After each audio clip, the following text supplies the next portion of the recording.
Good evening, everyone. Welcome to our August 3rd, 2020 work session of the New Albany Clay Local Schools Board of Education. We have a very busy agenda tonight, so I will call the meeting to order and request a roll call, please. Ms. Kalinowski? Here. Mr. Newmoff? Here. Mr. Bush? Here. Vice President Darrow? Here. President McClelland? Here. We are all together, so we can stand for the pledge of allegiance.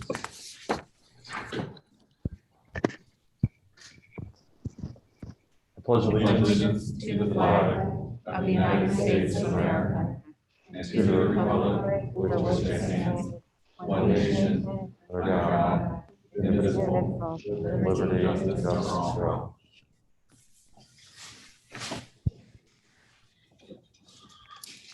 Mr. Sawyer, is there any additions or corrections to tonight's agenda? Board President McClellan, we have an addendum agenda that we would like to introduce this evening, please. Okay, with that addendum, I would like a motion to approve tonight's agenda. Moved. Second. Mr. Darrow, and a second by Mr. Bush. Roll call, please. Vice President Darrow? Yes. Mr. Bush? Yes. Mr. Newmoff? Yes. Ms. Kalinowski? Yes. President McClellan, or President, McClellan. That's me, thank you. Yes. Agenda is approved. Communication to the board, Mr. Sawyers. You got it? Just a moment.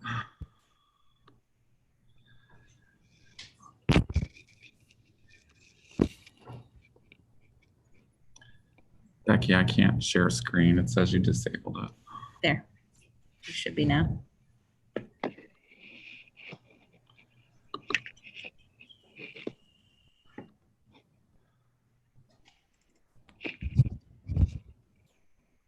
So thank you, President McClellan. Welcome, Board of Education members.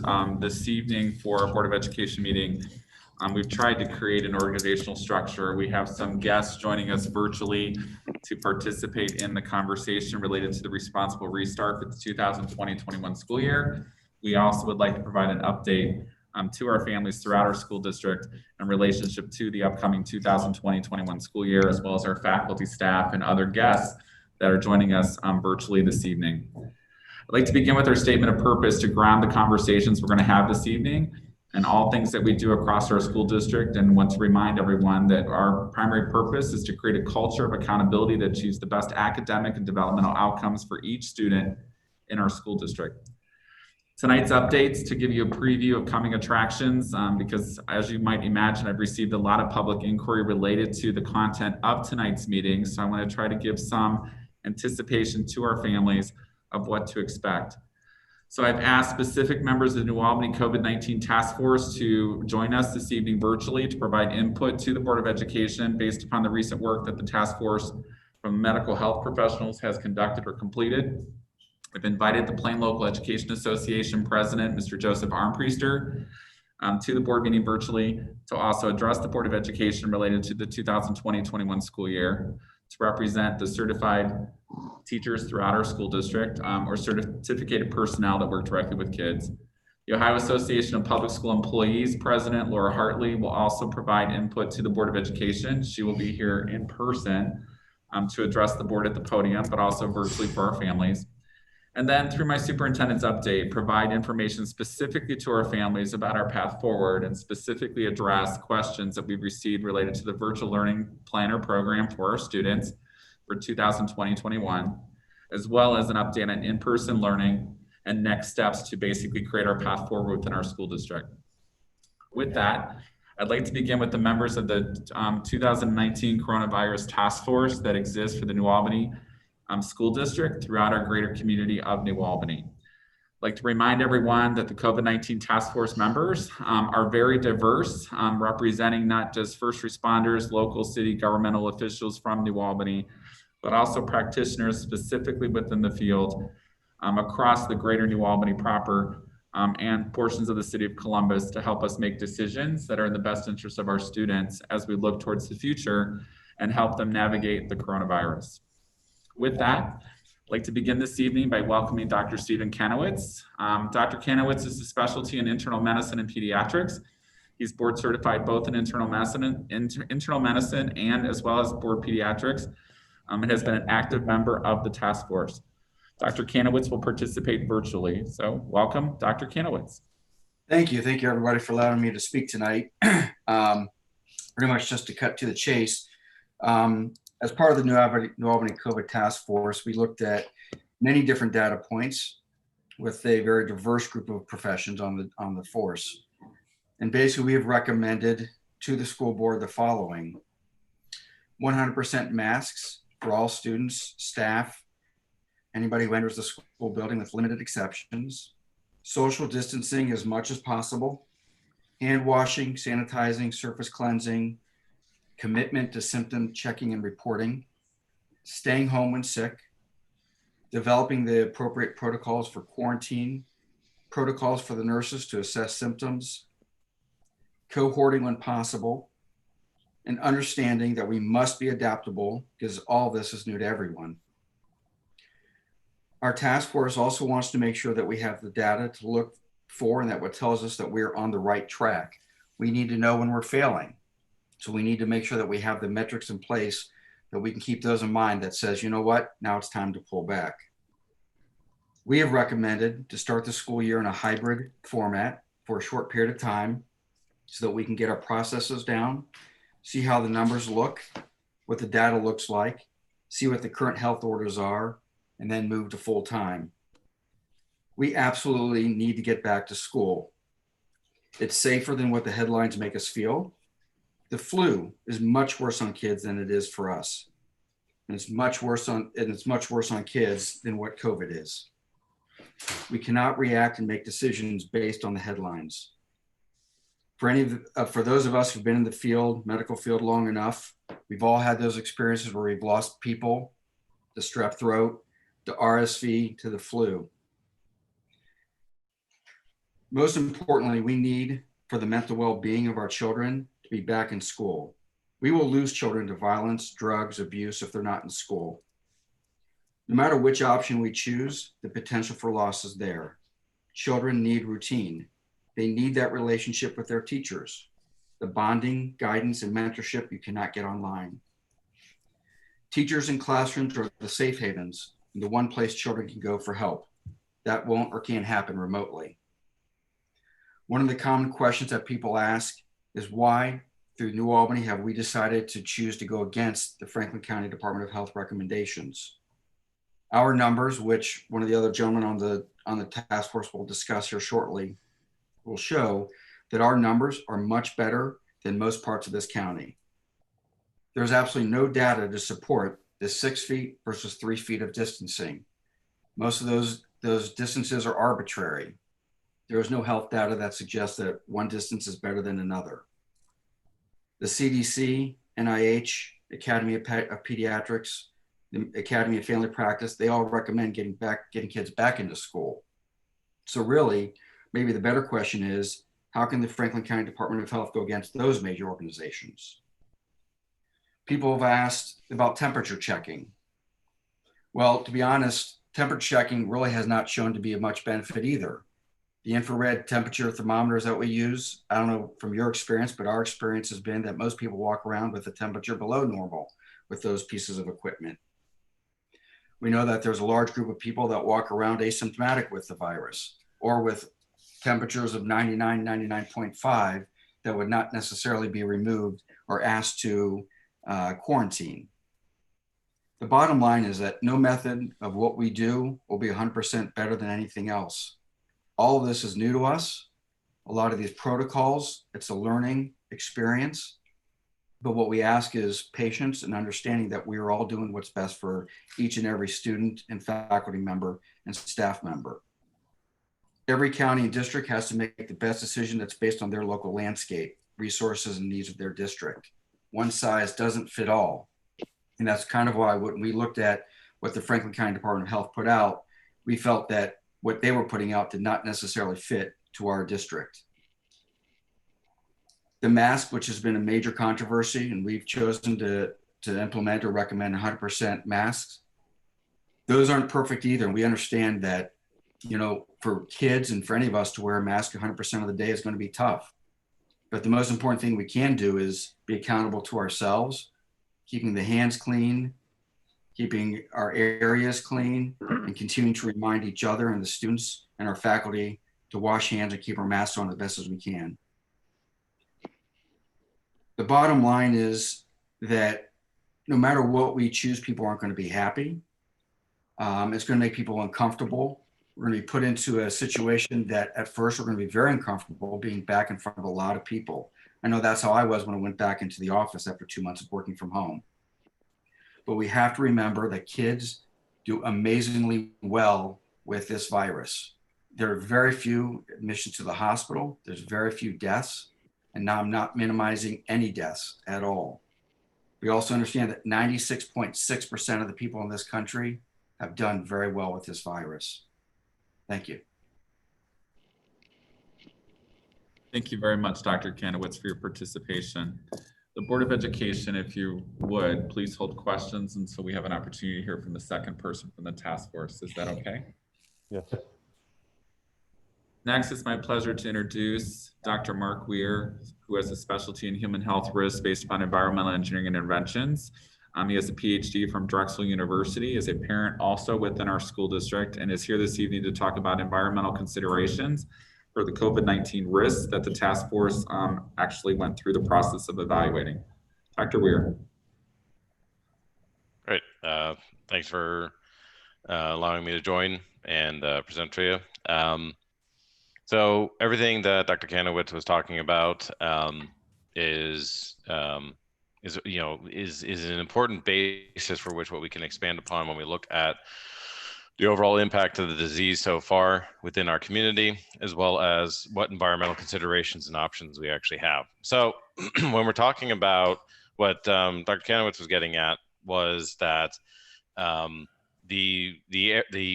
basically the catchment of students that come into our school district are areas within Franklin County that are actually doing really fairly well overall with regards to the pandemic. The majority of the students, and this actual slide was done by Dr. Lynch, who's also OSU faculty member and an epidemiologist by training. The vast majority of students come from the 43054 zip code, and when you're looking at that and you have the overall number of people who are COVID-19 positive, you see that it is really very low. And that's one of the deciding factors with regards to this, is that our community has been doing a very good job by way of managing this. And our community has been doing a very good job in strong opinion because of compliance with masking requests and now orders, social distancing, and the availability and access to be able to social distance. All of those things combined are very likely to be the reason that our area is doing as well as it is. And so that kind of puts things into perspective with regards to what else is going on. And the darker the red or orange, I'm not really sure what color that is, the darker the red, the more cases you're gonna be seeing. So now this doesn't negate the fact that it's an infectious disease. There's going to be some level of spread that will still occur, but what we'll get to in the next couple slides is the aspects of environmental controls that will help make things safer as well. So the next slide, please. So the first thing that we want to think about is two different pieces of it. One is how air actually moves in an indoor space, and the other one is how we control it. How we control it falls under the hierarchy of control typically, and that's what you see in the pyramid or the triangle to the right.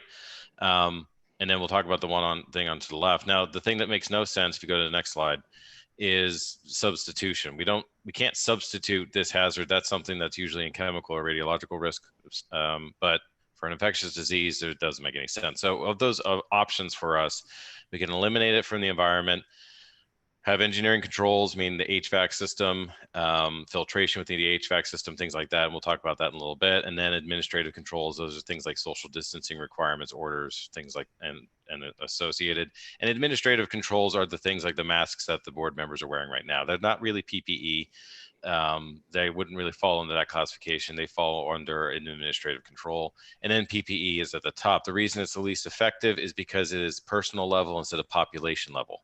We want to try and control infectious diseases or any health hazard at the population level as much as possible. And that's why we're talking about it with regards to building management, things like that. The image that you see on the left-hand side, it's two different ways that you can move air in a room.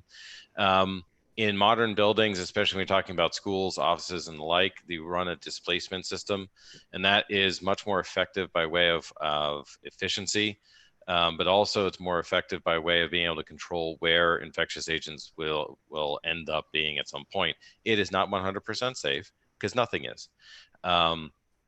What this does is it gives us a little bit more control over what's going on, increasing things called air exchange rates, or ACH, if you've seen the abbreviation for it, is a straightforward and very standardized practice for us to be able to control a whole host of different types of hazards, from particulate matter to chemical gases to infectious diseases like what we're dealing with right now.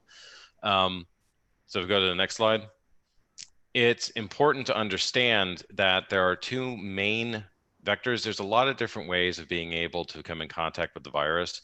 The less than primary way is via surfaces, and then we'll talk about droplets and other airborne or other aerosol aspects on the next one. But for this one, you know, we can look at it from the standpoint of, if you don't do anything, you're going to be exposed, and you're going to be exposed to a fairly high amount if you don't do anything, as in you don't wash your hands, you don't control how often you touch your face, you don't wear a mask, you don't socially distance. All of these things where if you have it completely uncontrolled, you get a higher dose and you have a higher likelihood of an outcome.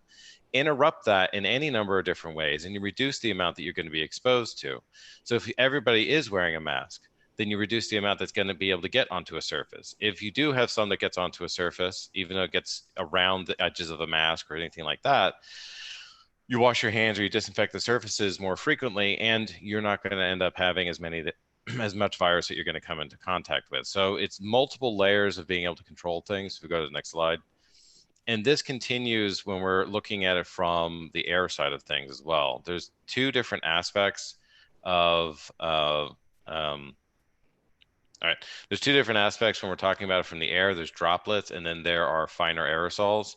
Aerosols should not be misconstrued as airborne. That's not what we're talking about. They're not the same thing, but a droplet is going to drop out somewhere between 2 and 4 feet. On average is about 3 feet. That's where the 3-foot rule comes from.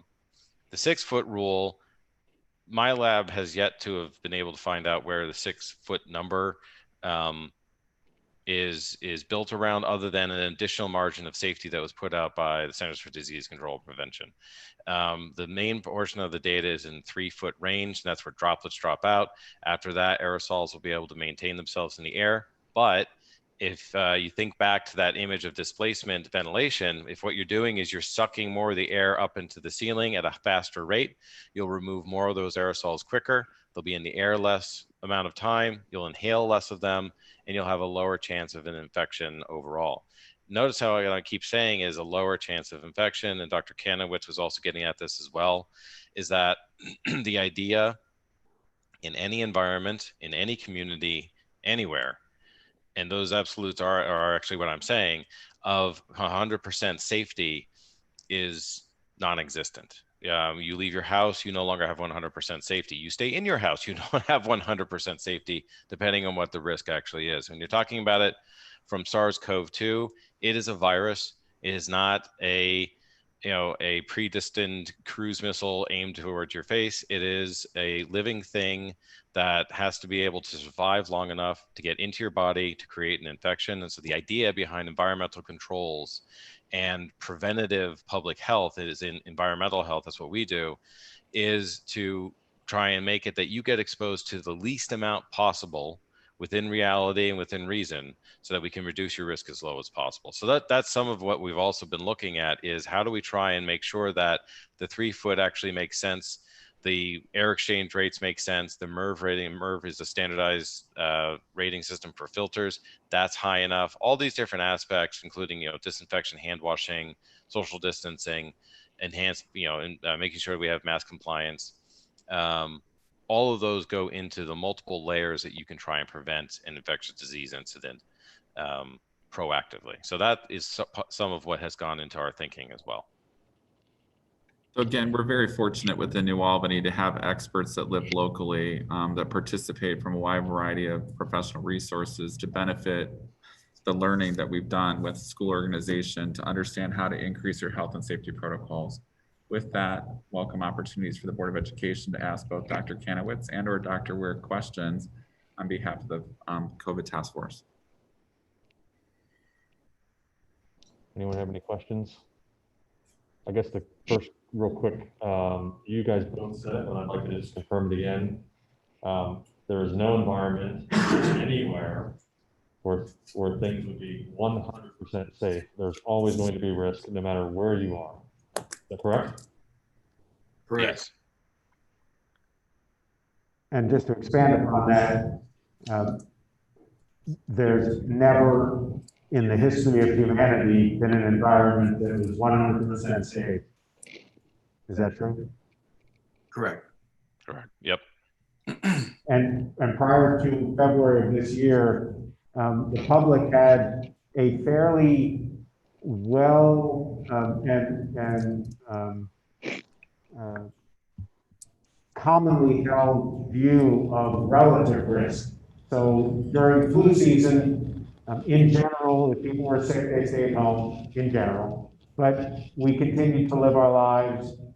People continue to swim despite the fact that thousands of drownings every year, et cetera, et cetera, et cetera. And we came to accept and understand that life is not without risk. Would you say that's accurate? Correct. So, yeah, what you're getting at is the idea of an acceptable risk. Once somebody has been exposed to the concept of what a risk of something is, they're able to work around it in their daily lives much more effectively. Yes. Yeah. Everything. I think the other thing that we point out is, you know, a lot of school systems, I know talking to other members of the community, talking about, well, if we go remote for the first quarter, if we go remote for the first semester, whatever period of time it is, the thing we have to remember is this virus will be here today. It's going to be here in January. It's going to be here in March. If we are worried that something bad is going to happen, it'll happen today. It'll happen next year. You know, during my practice, I don't bank on the fact that we're going to have a vaccine. You know, the news reports that came out, I think yesterday or today, about when this vaccine may come out, how they're going to portion them out to different, you know, who deserves them first. People need to get 2 doses. It's going to be the high risk. I mean, the bottom line is that the way they talk now, you know, the kids will be the last people to get the vaccine. And so we're talking, you know, March, April, May before they get both doses of this vaccine, if that's, you know, in fact, what will happen. So I think, you know, one of the things we touched on in the task force is, you know, whatever decision we make today, the numbers aren't going to be all that different, or the situation is not going to be all that different come next year. And so to say, well, let's postpone this for 6 weeks, 9 weeks, in theory, it sounds great, but the reality is that this virus is going to be here next year. And so we need to do a better job. And again, one of the things we talked about on task force is we need to do a better job of working with this virus and not having a knee-jerk reflex of shutting everything down, of working on a better system of, you know, who needs to go home, who needs to be quarantined, how long do they need to be quarantined. But to say that, you know, we'll do this for 9 weeks or 6 weeks or whatever, I think we're fooling ourselves to think that in 9 weeks that this virus is going to be tremendously, you know, downward spiral. It won't be. And one thing I would expand on that as well is giving a bit of perspective about it. In the infectious disease world, we've eliminated, so if you think back to that triangle, the hierarchy of controls, the bottom layer is elimination. And I didn't talk about that very much because it's not realistic for an infectious disease. We have eradicated 2 or eliminated 2 infectious diseases, 1 animal, 1 human. Rinderpest for animals and smallpox for humans. Those are the only 2 we've eliminated. We have significantly reduced the risk of others throughout the world and in the United States. primarily through vaccination programs and others, but we haven't eliminated anything else. Elimination of a respiratory virus is in reality not going to happen. Now, that's not to say that you have to go out and be worried about it and panicked all the time. The discussion, and it's not that the board or the task force or anybody has been equating SARS-CoV-2 or COVID-19 to the flu. What we are doing is we're giving you a perspective within regards to how you perceive that risk already. Everybody knows the flu. Everybody knows how they act with regards to it. Now, the controls that is asked of us as a population, such as wearing masks more frequently, or not frequently, but wearing masks whenever we're out, staying a proper distance away from each other, all of those are increased because this is a novel virus. And what we say a novel virus, we're saying is that humans hadn't been exposed to it previous before its emergence into the population. So what Dr. Kanowitz is getting at, it shouldn't be taken as a laissez-faire attitude with regards to the fact that we're not going to have a vaccine within a reasonable amount of time, but an understanding that elimination or eradication of the virus is not a realistic goal this year, possibly even next year, considering the spread that the distribution of the vaccine that's going to be possible, as well as the effectiveness of it overall. So part of where this ended up getting into our discussions in the task force was, how do we have an idea, or how do we have a playbook or a plan? How do we have an understanding of what is it that we have to do? How do we best serve the education, welfare, and health of our students and the staff? And how do we do this in a way that we can be adaptable about it? A very strong benefit of New Albany Plains Local Schools is that we are a really fairly small community. It is easier for us to be able to adapt as necessary, and is easier for us to be able to make much more targeted, specific decisions along the way. So that's all that I would really expand on. That is that it's not that you should be, everybody listening shouldn't be supremely worried about the likelihood of a vaccine or have their hope in that pulled away. It is happening. It will be developed, and it will help substantially. But the idea of eradication or elimination at this stage, now that we've had this level of spread and community spread of SARS-CoV-2, is not something that you can realistically plan around anymore. Now we have to work around the idea of risk management, risk mitigation, and understanding that there's a certain level of acceptance of risk that we always live with, and we're going to have to figure out on our own, in our own families and for ourselves, for SARS-CoV-2. Dr. Kanowitz and Dr. Weir, on behalf of the Board of Education, we'd like to thank you for your participation on behalf of the New Albany COVID-19 Task Force and the countless hours that you devoted and volunteering with the other professionals to support our school district when I made the initial request. So we are very grateful for your participation. At this time, we need to transition. I apologize. We're on a tight time schedule just because of our other guest, and he is back-to-back participating in other Board of Education meetings and or attending a community meeting in Bexley, I believe, later this evening virtually. So next, I'd like to welcome Joe Mazzola. Joe serves as the Commissioner of the 6th largest health district in Ohio, specifically Franklin County. He's served in that role since 2017.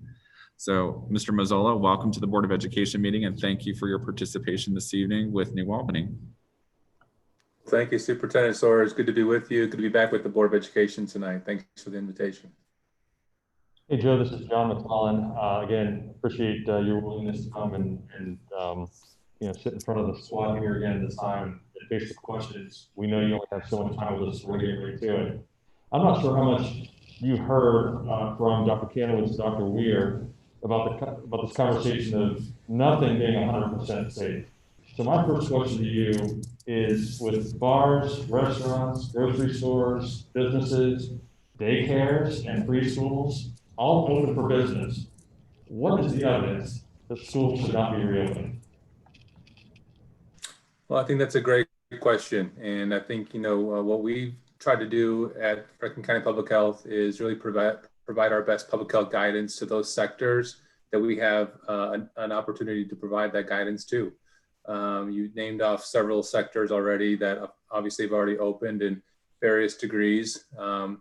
Those were state decisions that were made, and really it's for us locally to provide guidance to those sectors as they make those decisions to reopen based on the guidance that the state has offered. I think when it comes down to schools, because schools had not yet reopened yet, and because it is a local decision and not a state decision, we felt it was appropriate to offer our guidance as your public health department to inform that conversation to the best of our ability.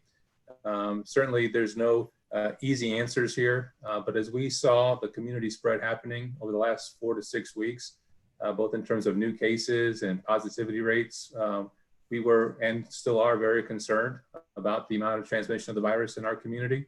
And what we offered to our school districts was really a recommendation to consider potentially beginning opening this academic year in a remote setting. I'd like to second my thanks for your willingness to come and speak with us.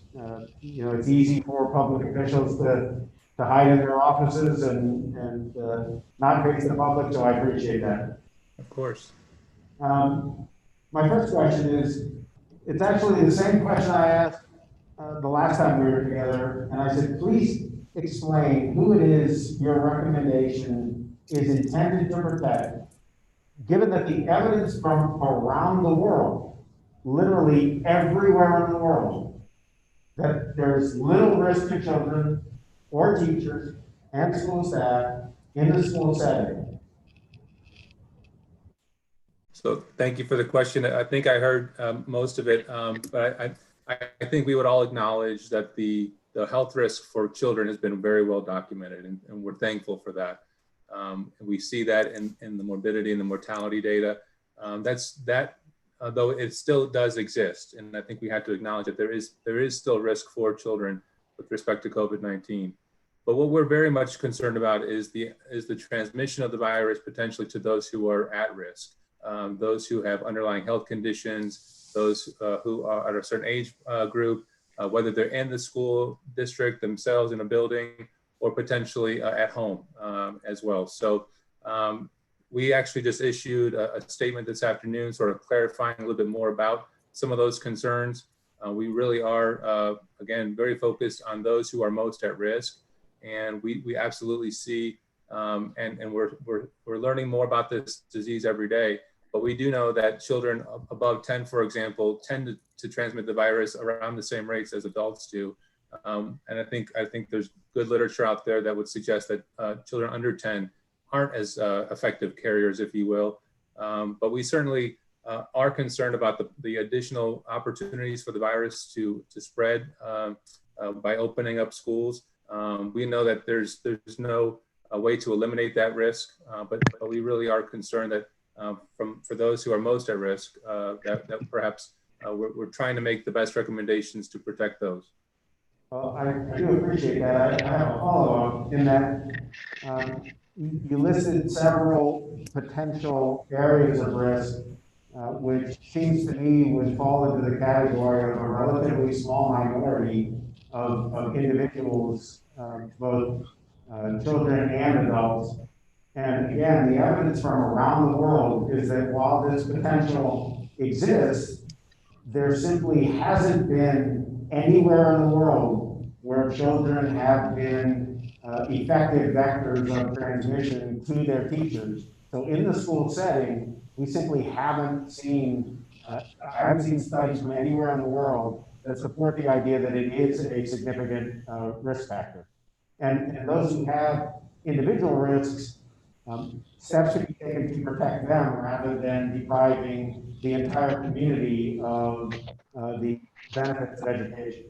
And Phil, just to add quickly, sorry, but Joe, for those at high risk, we offer a remote learning opportunity. Which is, I think that, and we think that's very supportive of that, absolutely. Okay, I have one more question and then let others speak. Please explain how your recommendation has been informed by pediatric specialists in both physical and mental health and what weight you have put on those factors versus the profoundly small risk of COVID-19 to students or the risk to faculty and staff in the school setting. So I think, for us, we thought a lot about the additional certainly impacts of asking our schools to consider opening remotely. Many of that is very well documented: social, emotional support, access to healthy foods, other supports that our school districts are so important and vital to assisting our families and our students. So that weighed very heavily in our recommendation. And I think I just want to really just stress that this recommendation, and we were very careful about this, we did not want to ask our school districts to consider opening remotely for an extended period of time. It was really just to, at the beginning of the school year, to give us a little bit more time to help improve the community conditions in and around Franklin County. And so certainly, I point to a statement that we released earlier today. Absolutely acknowledge and we would be first to say how important school is from not just from an educational standpoint, but so many other aspects as well from a public health perspective, which is why when we put these recommendations out, we're very sensitive to that and wanting to balance, sort of the short-term and the long-term potential impacts. And so again, these recommendations were for the schools to consider as you looked at the upcoming calendar year. They were very difficult recommendations to come to, but given the community conditions, it did give us enough concern to at least offer those recommendations to you.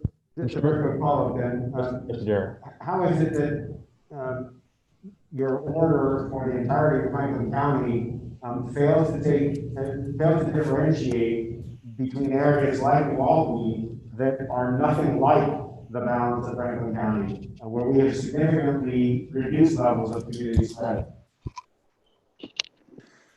So and that's a great question. We weren't able to make specific recommendations to all the school districts that we serve. We see this as an entire community. And though, we absolutely would agree that the local community spread within in and around your school district looks different than other parts of our county. We wanted to make a uniform recommendation based on the information and the data that we have, and also recognizing that, of course, our residents are very transient. Individuals maybe work in one part of the county and live in another. And so from our health jurisdiction standpoint, we felt it was appropriate to make that recommendation.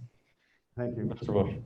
So I'm just going to reiterate that, I guess Mr. Darrow and I have a lot of the same answers for 10 questions. And we definitely are addressing the risk by allowing people to take online learning.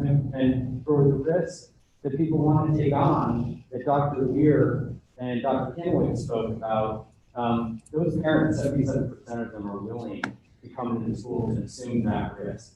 I guess my question to you is, hopefully you had a chance to listen to Dr. Weir's and Dr. Kanowitz's presentation around the very thoughtful approach, safety, and health measures that we're going to take within our community, and the environmental factors of how we are so different.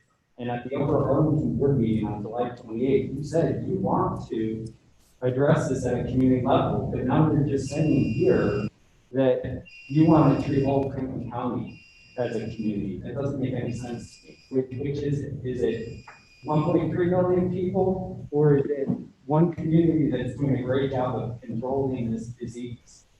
So I had a little hard time hearing the question, but again, I think for us, as we approach back to school, we wanted to make the best public health recommendation to our school districts.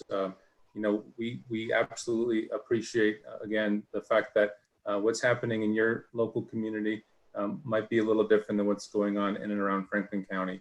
But given where we are with the transmission of the virus, we really felt that it was appropriate to, again, just offer this recommendation to our school districts. This was nothing more than our best recommendation at the time when we were seeing cases triple over the last 6 to 8 weeks in Franklin County. Thankfully, we're seeing a start of a decline, which we're very thankful for, and we're hopefully that will certainly continue over the next several weeks.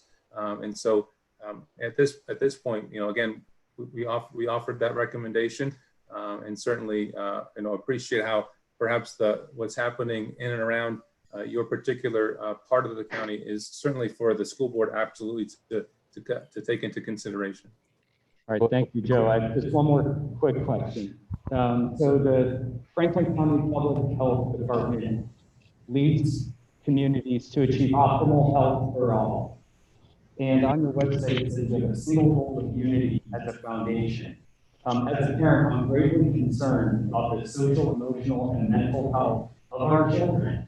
And I think you are not at all being equitable in how you're comparing that to the slight risk of COVID and their ability to transmit it. I would like to hear your thoughts on that. My thoughts on, I couldn't understand the last part of My your thoughts statement. I'm sorry. on the fact that you are not equitably comparing the risk to 300,000 students in Franklin County, their social, emotional, and mental well-being, to the slight risk that they get COVID. Well, I absolutely respect that, and I actually would agree that we are. And I think, again, in our statement, we are very clear that we 100% agree with the fact that we have additional things for consideration. And I want to, again, just reiterate, our recommendations weren't for 2 weeks or 4 weeks or 8 weeks. It was just to consider opening up remotely, just to see that we could hopefully see those trends go down for the next couple of weeks. But we absolutely 100% agree with the fact that there are so many more parts to this other than the risk of the transmission of this virus. And so I would agree with your statement. Ms. Kalinowski, and can other members mute their microphones? I'm still getting some feedback. I think it's harder for Joe to hear us. Joe, thank you again for joining us tonight. We appreciate you taking the time to be here with us. So you mentioned that you feel like we just need a little bit more time. And I would love to get some clarity from you on what do you see as the requirements for us to open? What are the metrics you're going to use to look at that 4-week decline? So that we can create a dashboard to follow along. And, we also would like to know, is OSU going to be part of the Franklin County numbers? Because that could be very problematic for us. Yeah, thank you for that question. So Ohio State is not in our health jurisdiction. So that's the city of Columbus. What we're going to be looking at Franklin County Public Health, and what we've offered as a way of really informing future conversations with our school districts is to look at that at least a 4-week decline in cases. We're also hopeful that we're going to see a decline in positivity rates of less than 10%. Unfortunately, for the last couple of weeks, we've seen positivity rates across Franklin County between 10 and 13%, which is of concern to us. So those are the two sort of standard benchmarks that we're looking at. But I do want to just sort of again, that would not be a requirement for open. This is the Board of Education's decision. We again just wanted to inform that conversation to the best of our ability, and we stand ready to support the school district if and when you choose to open and however you choose to open. We've spent extensive time with Superintendent Sawyers and the return to school plan, and we want to continue to be good, active partners with our school districts, understanding that that decisions that they make, we stand ready to partner with you and collaborate, make sure that we can create the safest environment possible for our students. Can you just tell us where we are in that 4-week decline? I can. So for our health jurisdiction and for all of Franklin County, we're starting to see a little bit of a decline as a 7-day rolling average. So for the entire county, I don't have the numbers in front of me, but I believe we are around 230 average 7-day rolling average of new cases per day. Whereas just a week ago, we were, I believe, on that 7-day rolling average was closer to 250. So we are starting to see a slight decline over the last week to 10 days. and we're hopeful that that will certainly sustain itself over the next couple of weeks as well. So good indicator, a good indication that we may be heading in the right direction. We know that so many of our residents are, like all of you are doing this evening, wearing your face covering, taking extra precautions. And I think that message is really resonating across Franklin County. So we're optimistic, cautiously optimistic, that we're going to start to see, again, that decline continue, which really for us will give us those community conditions that we are hoping to see to really help create the best environment to bring kids back into the classroom. And just one follow-up. If we continue along this path, would you be willing to put a date out there that we might be able to open?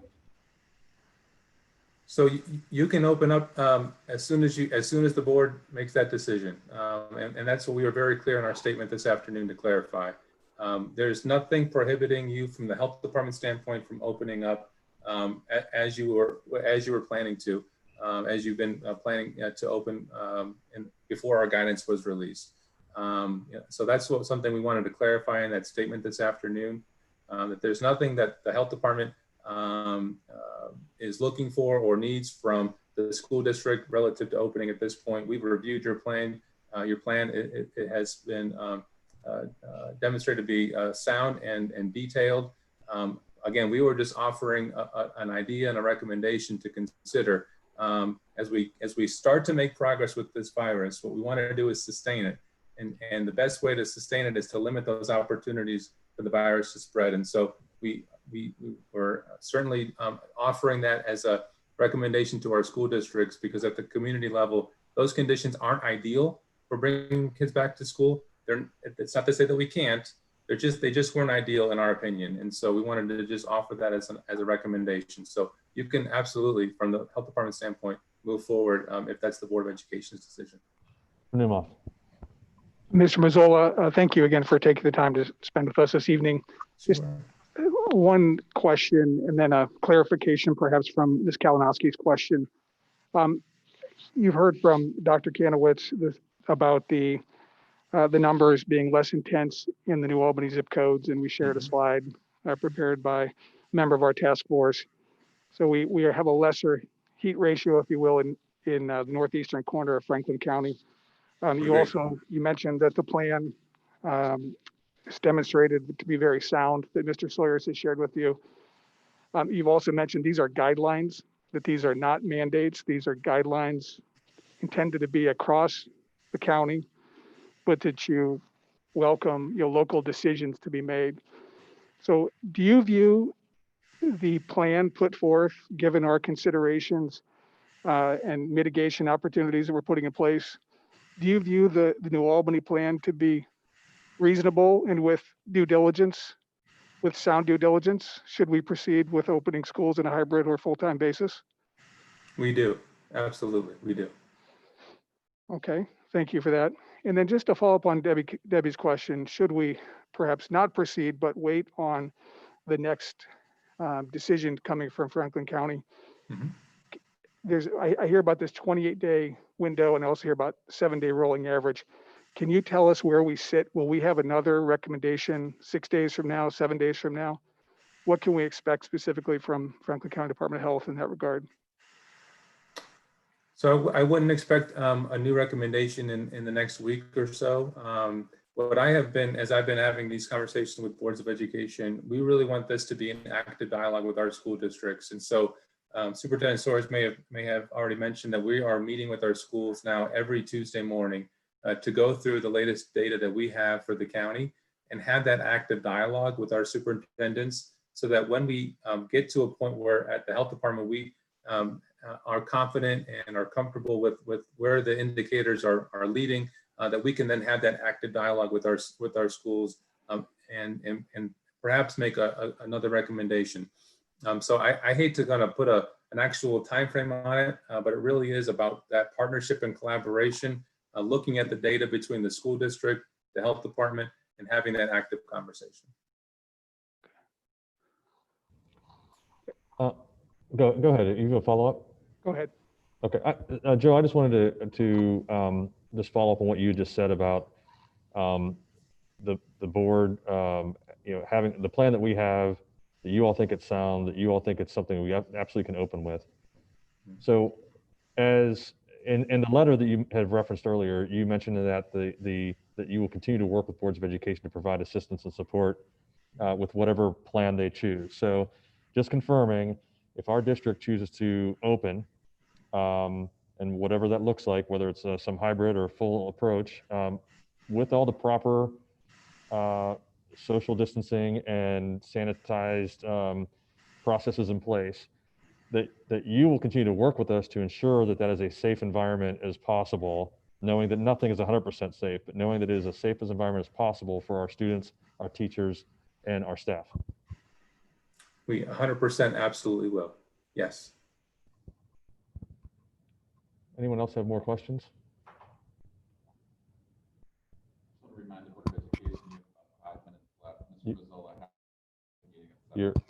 You're on mute.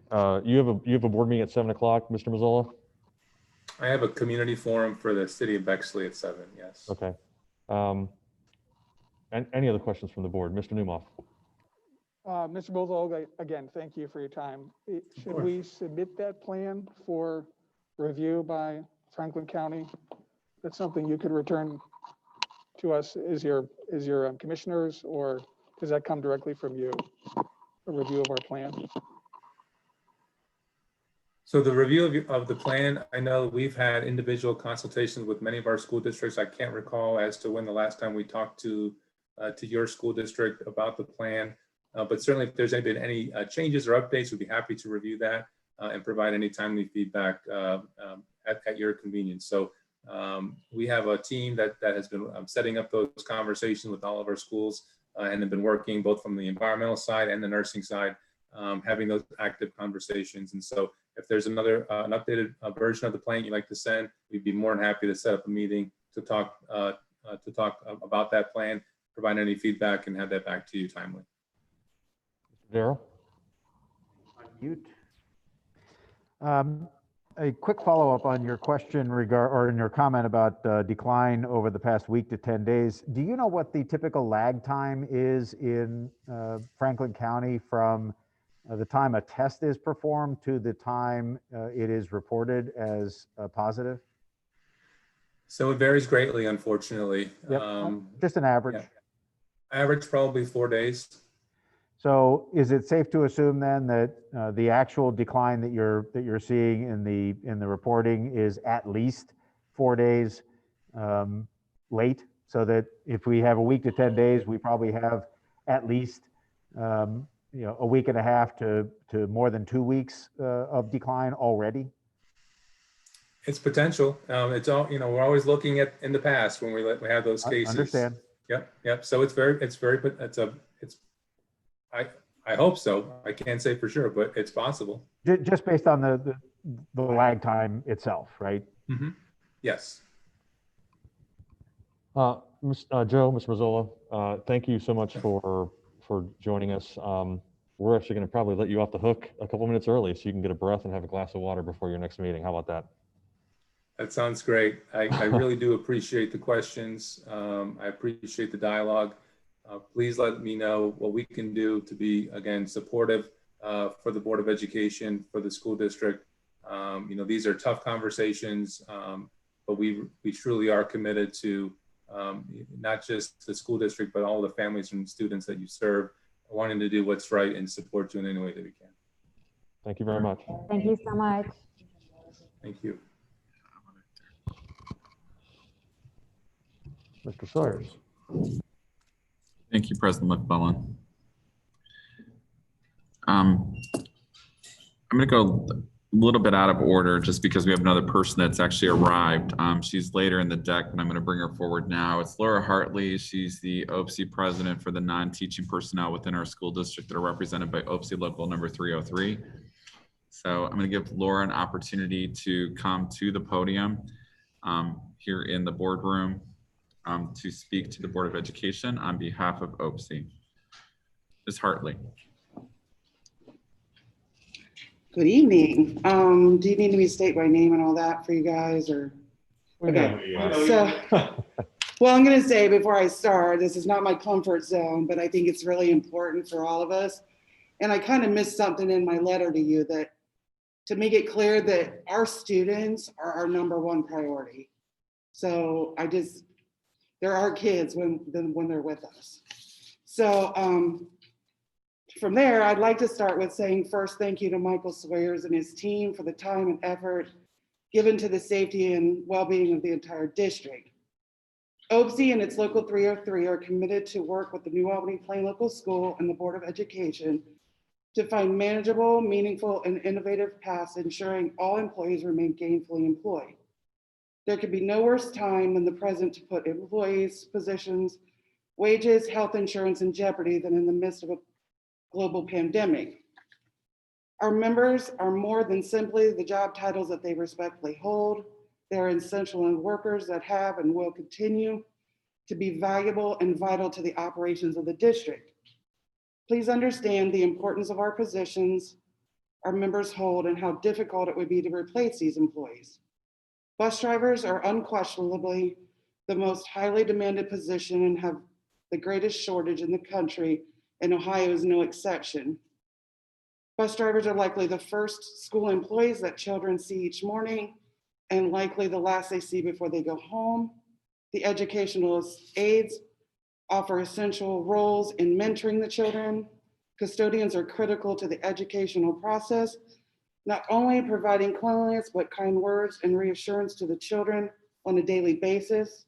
Mechanics also provide students with mechanically sound buses. New and creative ways is a must when attempting to be innovative during these trying times. Due to this, we all know that our duties may be different this year than any other previous year. We are ready, willing, and able to pitch in and help the students in the community have a successful year. We encourage the board in this most important decision to find a way to open schools safely for everyone in hopes of safeguarding as many jobs for classified staff as possible, as it could inevitably lead to dire consequences for employees.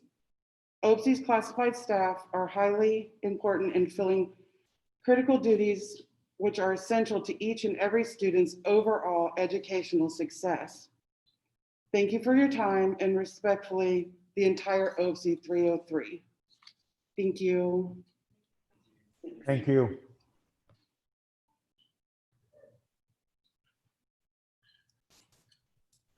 Thank you, Ms. Hartley. Board of Education members, as referenced by Joe Mazzola, and I just want to post these so that persons in our school district do not have to go searching for them, either as staff members or as community members, that there were some communications received that are posted on the Franklin County website. The first is the letter that Mr. Mazzola specifically issued on July 29, 2020. And recommendation ultimately goes through after the data piece that he made the recommendation that strongly recommended that all schools begin in the remote-based environment. Based upon the data that he explained, recommend that schools discontinue extracurricular activities during any period of remote instruction specifically. And then ultimately went on to talk about, to Mrs. Kalinowski's question, what that potentially could look like in the future for recall back to the school district. This morning, we did receive, and actually it came this afternoon, I received it through a text message this morning, but it was posted this afternoon by the Franklin County website, an additional statement from Franklin County Health Commissioner Joe Mazzola offering additional clarification and information related to his previous communication in July.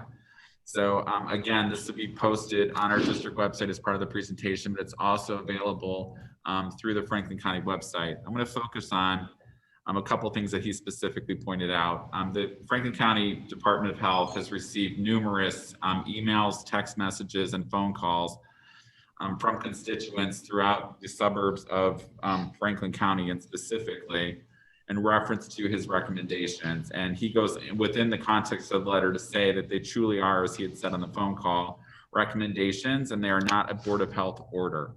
So they strictly are a recommendation based upon the guidance that was issued at that time to offer to local boards of education for consideration. He answers some specific questions that were sent specifically to the Franklin County Public Health District related to disease trends, and I'm not going to go through that. If persons are interested, they can read it. And then gave updates specifically on the work that he's doing with school districts as we go through this work. Some things that changed in today's information, he introduced specific elements based upon the conversations with the superintendents over the course of the last 7 to 10 days that we specifically have been talking about. The first is that special education, intervention, and social emotional learning needs specifically for children. The Franklin County Public Health District recognizes that all students learn more effectively in the classroom. However, some students' educational and social emotional needs necessitate those services to be delivered in person. In those specific cases, during a remote learning environment, schools may have small in-person groups of students no larger than 9 in a classroom or a learning area with 1 staff member in attendance. I'm gonna pause here for a second and just use this as the comparison to the rule of 10. It goes back to the current federal and state health order that was issued as an executive order for a party of 10. So that in a public environment, i.e. a classroom, it can be no more than 10 persons. So it can be 9 students and a teacher, 6 students, 2 classroom aides and a teacher, because you're still under 10. So the magic number is 10. Extracurricular activities, he specifically clarified today that if these activities are held, Franklin County Public Health advises schools to cohort groups of no more than 9 students with 1 staff member.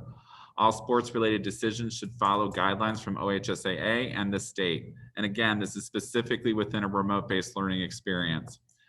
For classroom teaching, today's guidance that was issued this afternoon is if schools choose to be in a remote learning setting, it is acceptable for teachers to teach from their classroom, which in the absence of students, affords substantial and appropriate social distancing opportunities. So again, a teacher could be present with up to 9 students, or if we're 100% remote, it is still appropriate for a teacher to have the ability to be in his or her classroom and still be able to teach students remotely. And then lastly was his point that was made during his commentary today, is that Franklin County Public Health will continue to review and provide technical assistance to all schools as they prepare their plans in whatever capacity their governing body decides it's appropriate. Mr. Mazzola and his staff have been very user-friendly in that respect with the superintendents and us as a school district specifically in working to submit the information to them. And we're working through some additional details. He used an example of nursing. That is one of the areas that we have yet to spend some time on, because we've been asking for specific guidance from the Ohio Department of Health as well as from Franklin County Public Health. And to that end, I'll even use an example from this morning. We did a tabletop exercise that our staff members participated in, and it included Susan Guy, our head nurse, and Brian Weichert, school nurse within our school district, with several administrators to participate in the exercise with Franklin County Public Health. During that conversation, Brian Weichert actually asked Franklin County Public Health very directly, when are we receiving the guidance documents that we have requested on numerous occasions related to, and I'm just going to say quarantine. There are 613 public school districts across the state. Each school district should not be responsible for creating the one-page guidelines on when it is necessary to quarantine. That is an example of something that should come from the Ohio Department of Health or Franklin County Public Health. It should not be done 613 different ways to basically say this is how we're going to keep kids safe. So we've left the nursing protocols in particular towards the end based upon our conversations with our public health officials on the New Albany COVID-19 task force, specifically for that reason. Again, this letter is posted on Franklin County Public Health. It'll be available through the presentation on our website. I'm going to summarize other recommendations and then welcome Mr. Armpriester, because I know he's in the waiting room, so virtually. But for COVID-19, when we go back to our task force recommendations, we've done an extensive amount of work with the professionals that serve on this COVID task force, and we're very grateful again for their participation. I went through just to try to summarize from the beginning of all the work that we've done as a task force, what specifically the recommendations are that they've brought forward. So that's the summary that you're going to see this evening, specifically from the task force. The first is to ensure that we offered a 100% online option in addition to any in-person option that we provided to families, and we did that. We need to weekly analyze and progress monitor the data in cooperation with the health officials, and we are doing that every week. We have to communicate to our families the requirement and intention to adapt, and that's their favorite word. I'm just going to tell you that. I hear adaptability, adaptability, adaptability at every single meeting with these health professionals based upon the coronavirus, because there's a myriad of factors in the public health data and domain. This past meeting, they were adamant that the Ohio Department of Age color-coded system is but one factor and should not be used as a sole factor in isolation to make a decision on what's specifically happening within your school district and or within a specific county. In fact, the Ohio Department of Health has also made commentary. We're working together to mitigate risk, and Mark Weir talked about that tonight, that there is no such thing as perfect. We are going to live among the coronavirus for some time. I hear that in every virtual meeting or conference that we have with the task force, that this is not going away in short order. We have to change our mindset and condition ourselves to ultimately accept the risk and the failure, much like has happened historically for other things that have happened throughout our great world. We have to communicate to our family, staff, and the community at large that it's a culture of safety to move forward. And my task force is adamant when we talk about safety, and you're going to hear that tonight in my recommendations as an example with the mask policy that's being presented tonight for board consideration. The task force wants to see, to help mitigate risk, 100% mask or face coverings with limited exception, social distancing, hand washing, smaller groups as possible, practicing health safety discipline, that not just at school, but also at home and within our community. And in fact, they talk about making it into some type of a campaign. And although New Albany is doing extremely well, we can't sit and pretend that's always going to be that way. People could become comfortable. So that's their greatest fear, is that we have to help people understand. In an effort to keep schools open, we have to create a culture, much like we do within our school district, within our community, to make sure everyone's participating and help keeping us safe so kids can come to school and staff and faculty and everyone else are also safe. So that's the community campaign. We've also talked about a safety compact. We haven't defined this totally, but we've had some conversations and really looking at what else we could do specifically within the community to help offset any stigmas that could be related specifically to COVID-19. The doctors on our committee, and this is where it gets tricky for us as a school district, because I get asked this question all the time: why don't you tell us who it is? We have FERPA rules and regulations. We have HIPAA rules and regulations. There's specific information that's confidential that we are not permitted to publicly discuss. The COVID task force actually recommending, how do we change the stigma to make it okay that if I contract COVID, it's okay to tell people it's not the scarlet letter, I'm not Hester Prynne, but I have the ability to say that I actually do have COVID-19, and it's okay that I had COVID-19 and hopefully do recover well. And if that's not the case, then it's still information that could be shared. They have recommended the board adopt a policy. I'm recommending that this evening. It specifically requires a face mask or covering for all employees in the school district, which is currently the public health order, as well as all students, and that will be changed in the presentation you see this evening. Exceptions should be greatly limited and only provided by a licensed physician for specific reasons. And then our task force is also recommending consideration that if an exemption is granted for any reason, a face shield could become an optional additional safeguard that could help protect the safety and welfare of students and staff until further notice. We've yet to work out the reality of mask breaks. So we're having that conversation. What's age appropriate? They're absolutely in favor of when you're outside clearly and you have some social distancing. The debate is the magic number. My task force is saying around 3 feet. It's not absolute. You're not going to have a ruler. You're not going to have a yardstick. Use common sense, but around 3 feet, then you should take your mask off and have a mask break.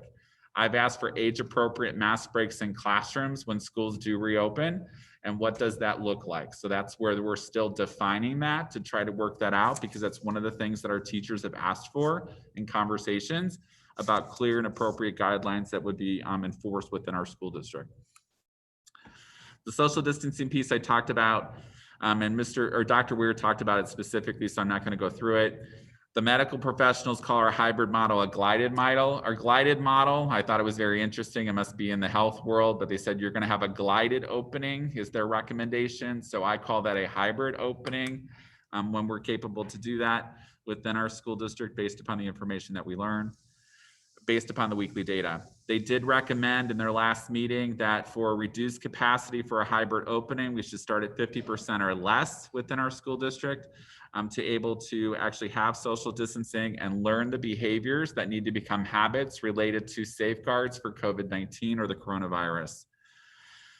The temperature is currently being debated. That just changed, and you heard that today. So when I previously had this information, they wanted to require daily temperature and safety checks for employees and kids before they came to school or work, and that we would implement some type of a check application system for data reporting to help with contact tracing to benefit Franklin County Public Health. And then students eligible for and participating in transportation currently are still 2 students per seat. Franklin County Public Health has not changed that. However, there is a mask requirement for any student that does participate in transportation to specifically be eligible to ride the bus. The work that continues is they are asking for assigned seatings in classrooms, which we typically do anyway. But the work that's in front of us now, and this is really the work that we've been doing in cooperation with Franklin County Public Health and other healthcare professionals, is to talk about clearly defining, publishing, and enforcing plans, requirements, and health and safety protocols. And I've listed them. I'm not going to read them. They're there and available for all the information that we're talking about amongst the leadership team, with our head school nurse, with our school nurses or the health professionals specifically on the task force. And again, beyond just the health and safety piece, there's also the cleaning, disinfecting, and congregation issues that typically would occur. So they're asking us to put safeguards in place specifically to talk about that and what we would do to help keep students and staff safe on our school campus. This is just for emphasis, but I'm just going to go on record to say that this happened at our meeting with the health professionals last week, that again, they are not recommending that the sole decision for opening or closing a school is based upon the level systems that are specifically issued by the Ohio Department of Health. They're one of many factors, but they're more interested in where Mr. Mazzola went on the phone tonight, the case counts and the positivity rates specifically within your community to understand what that looks like. So the mask policy you're receiving this evening is a change. So I put the highlights onto this slide so that you can see them. The actual board policies in the agenda itself, but it's basically all students grades K through 12 with appropriate age appropriate mask breaks when possible. And then all students, all staff or employees in the school district as well. The other shift was on the staff side. 3 weeks ago, we were told that a staff member could wear a face shield in lieu of a face mask. That is no longer the case. The face covering is required. You can wear a face shield in addition to it. You can wear goggles in addition to it, but you must have a face covering that covers the nose, mouth, and chin. We are working with the physicians on the task force, and we will be working with Mr. Weichert and Mrs. Guy when we have the drafts to go through and talk about the medical exemptions that would be appropriate for a licensed physician to actually authorize. The physicians and pediatricians that are on the task force want that to be a very minimal list of eligibility for exemption because they believe we all need to be part of the solution within the culture of our school district. Social distancing I've talked about, they are asking for up to 6 feet. They want frequent routine use of hand washing, sanitization within our school district, as well as access to hand sanitizer, which would be available throughout the school campus in every building, every classroom, et cetera. And I'm going to pause there because we're going to kind of separate the health into input and then go into the school planning piece after we have an opportunity to welcome the additional input from Mr. Armpriester, the president of the Plain Local Education Association. So Joe, I believe you are on the line and we welcome you to the Board of Education meeting. Thank you, Michael. First and foremost, good evening. I'm actually really excited and appreciate the opportunity to address the board this evening regarding what I would consider probably the most important decision and concerns that I've had to address during my 27 years in education. Tonight's statement is made on behalf of the teaching staff and members of the Plain Local Education Association. The Plain Local Education Association, first and foremost, aligns our belief system with the Ohio Education Association's position statement on safe and equitable school reopening. PLE also, though, stands with our members, our parents, and the community partners in recognizing the critical role that schools play in an academic and non-academic success of students. And we also believe that the reopening of schools for in-person instruction is essential for the well-being of students. But given the continued presence of COVID-19, health and safety precautions, we believe must always be paramount in all the decisions related to the reopening of schools. Although we recognize there are conflicting reports and or medical opinions, I think we would all agree that if you look for something, you can find multiple opinions related to the COVID pandemic. We also, though, believe that there is risk imposed by the virus to children. And although we agree the death rate is extremely low among children, it is becoming increasingly apparent as more and more studies are being released that children are capable of transmitting the disease, even if and when they show no symptoms.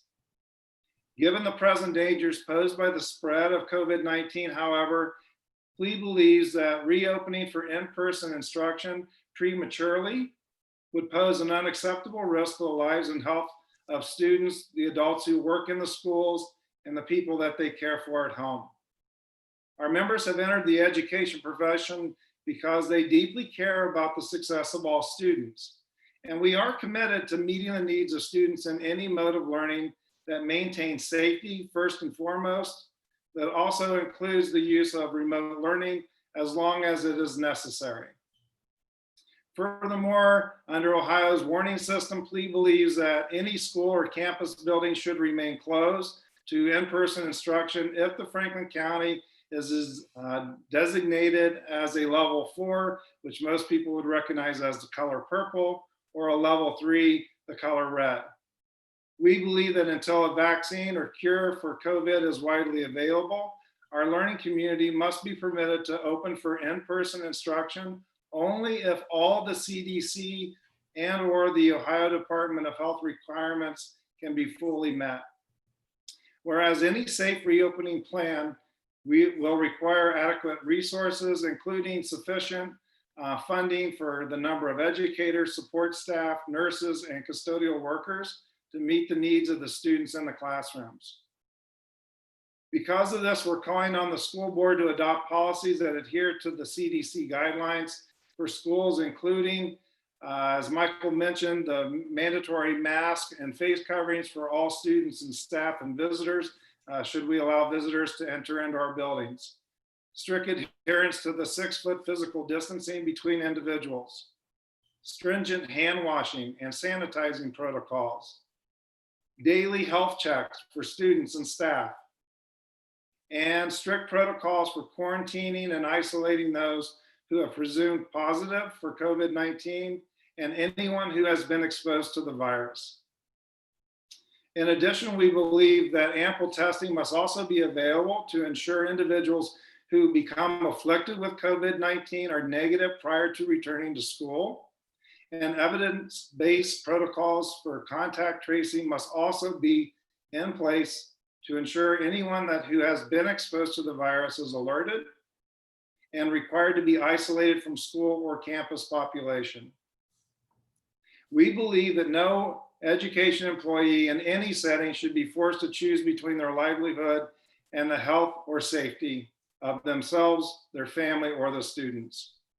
High-risk students and staff and families must be protected through appropriate accommodations, such as remote learning and instruction arrangements. In conclusion, the Plain Local Education Association is recommending to the board that you adhere to the Franklin County Public Health guidelines and recommendations as they relate to the start of the school year. We appreciate you taking the time to listen to and consider Plea's position and the concerns that we shared with you this evening. Thank you. Thank you, Mr. Armpriester. For Board of Education members, please know that Mr. Armpriester informed me that he will submit the statement to the district so that you actually have an opportunity to have the statement in writing as well, so that you do have that. So Mr. Armpriester said that he would provide that this afternoon, and I will ask the same of Ms. Hartley for OPSI.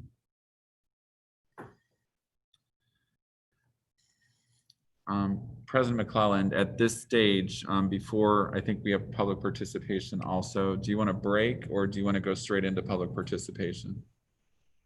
Let's go into public participation so that the people who are here waiting don't have to stay all night. Hi, people. Do you want to try? So just a quick question, a technical question real quick. I think, Mike's over here. well, this is an easy one. Michael, I think, can we all unplug this and try muting our mic and our thing, and maybe we won't get the feedback? So if everyone takes their mic out and we just mute the mic on our laptop and. Yeah, so I would turn down your speakers all the way. So that way it's not coming through, then just mute your mic, yeah. We don't have any more virtual. Yeah, so right, you're just talking.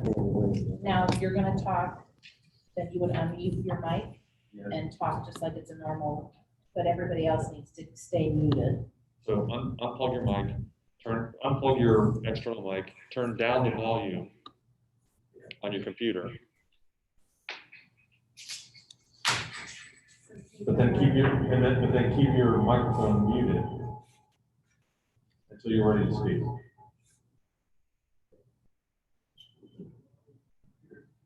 So we could try that.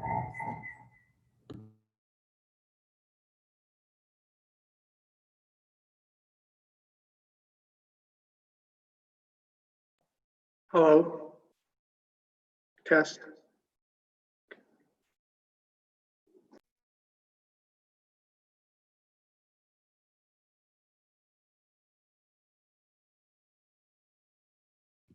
Technical difficulties. Adapting, yes, thank you. It's the word of the day. That's the issue right there.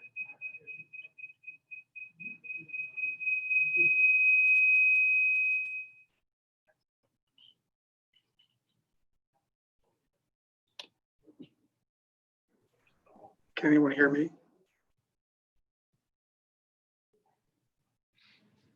Okay.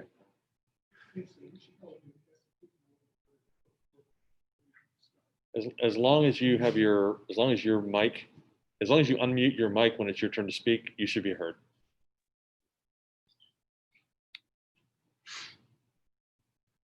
Okay, so we do have an opportunity for public participation. So this one's live. Okay, great. Our first person tonight is Sherry Lehman.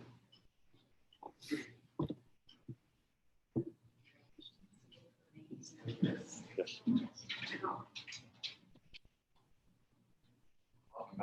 Thank you so much.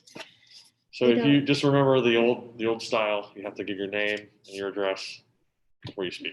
Sherry Lehman, 6380 Rose Garden Drive. I'm a little short for the podium. I'm going to stand a little to the side. Thank you for allowing me to come and speak today. I honestly don't miss this. And I really feel for all of you that are here doing what you do best here, making great decisions for our community every day. I know you've been trying very hard, and I'm here to support you and your initial plan of reopening.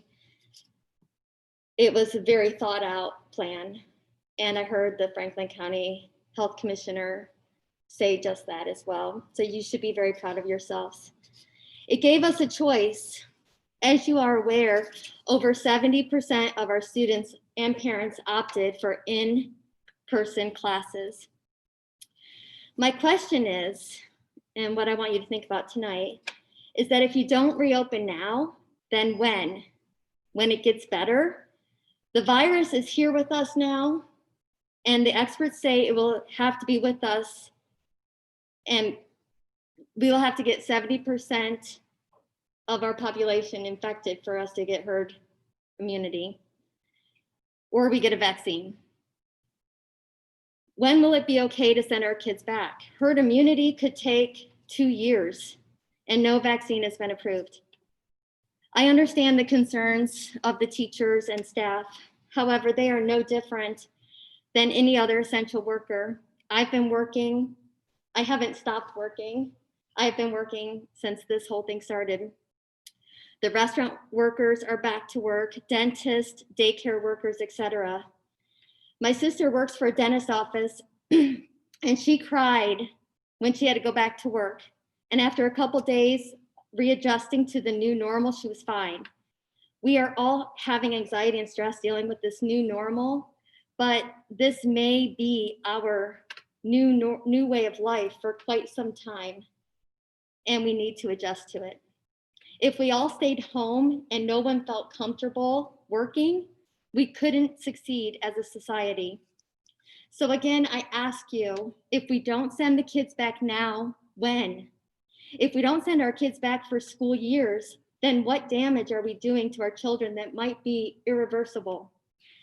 Our students' mental health and social well-being is being affected by not being in the classroom. And many parents find it confusing and frustrating that some things are open, like the zoo, Zumbizi Bay, amusement parks, and heck, we had the Taste of New Albany last night. Kids have been playing sports all summer long, including travel sports. I feel like we are not prioritizing our child's educational, social, or mental well-being. Again, if you don't open the schools now, then when? Think about that when you're making your decisions tonight. We need to have a plan. And I was very thankful to hear the Franklin County Commissioner say that it was just a recommendation and it's up to you, your decision, to open the school remotely or in person. And I like that you gave us a choice. Thank you very much. Thank you.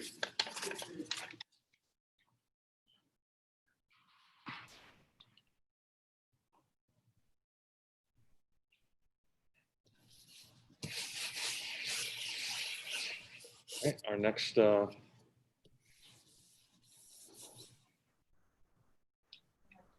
ready?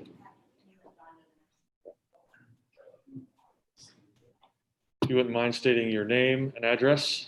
Thank you very much. Yeah, I am Brian Greer. I'm at 4653 McCurdy Drive in New Albany.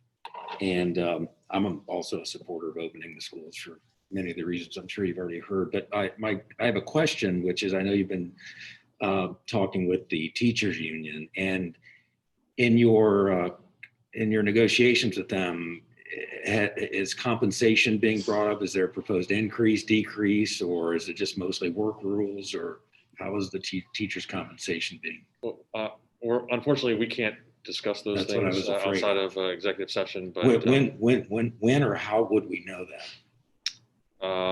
That's Mr. Sawyers. Do you want to address that or not? I think that seems like that should be public information. We can provide an update in the near future, probably in relationship to what's going to happen for the responsible restart to the 2020-21 school year. So there are ongoing conversations related to terms and conditions of employment directly related to COVID-19 and the coronavirus. So that's how I would characterize it. We're only looking at things that directly impact terms and conditions of employment specifically related to their contract and the working conditions related to the coronavirus. We're not in active collective bargaining. Yeah, I understand that, but okay. So at some future time, we would be, how would we be, an email, or is there? Do you receive the district newsletter? Yes. Yes, so you would get updates and information through that specifically. And that would have compensation information, the details? You have to unmute. So both of the union negotiated agreements are also online under Human Resources page. Okay, So you could also go online there to see what is all included in the negotiated agreements for both the teacher union and for our classified union. Okay, thank you. Which would tell you what the pay ranges are, et cetera. I can say, just for public record, because we did do collective bargaining last spring, that there was a 0% increase that was agreed upon with the teachers, just like all other employees within the school district. So there was no change in the base salary for teachers in our school district for the 2020-21 school year. So the salary schedule that was effective in 2019-20 is the same salary schedule that'll be effective in 2020. Okay, that's helpful. And I obviously don't know the details of the contracts currently or in the past, but if I go to the website that you mentioned,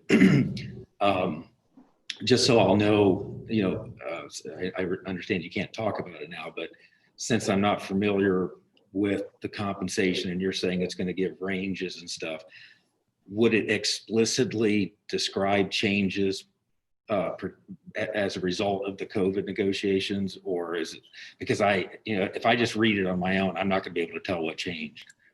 No, it wouldn't. You'd have to look at the previous contract and then look at the one coming up. You could Why also. is this such a secret? I mean, It's we're not a paying the secret. salaries. It's not a secret. We just post Well, those. why is it so obfuscated? So, I mean, excuse me 1 second. Yeah. Typically our public participation is an opportunity for the public to address the board. We're actually being, I think, quite generous in responding. Sure. If you wouldn't mind.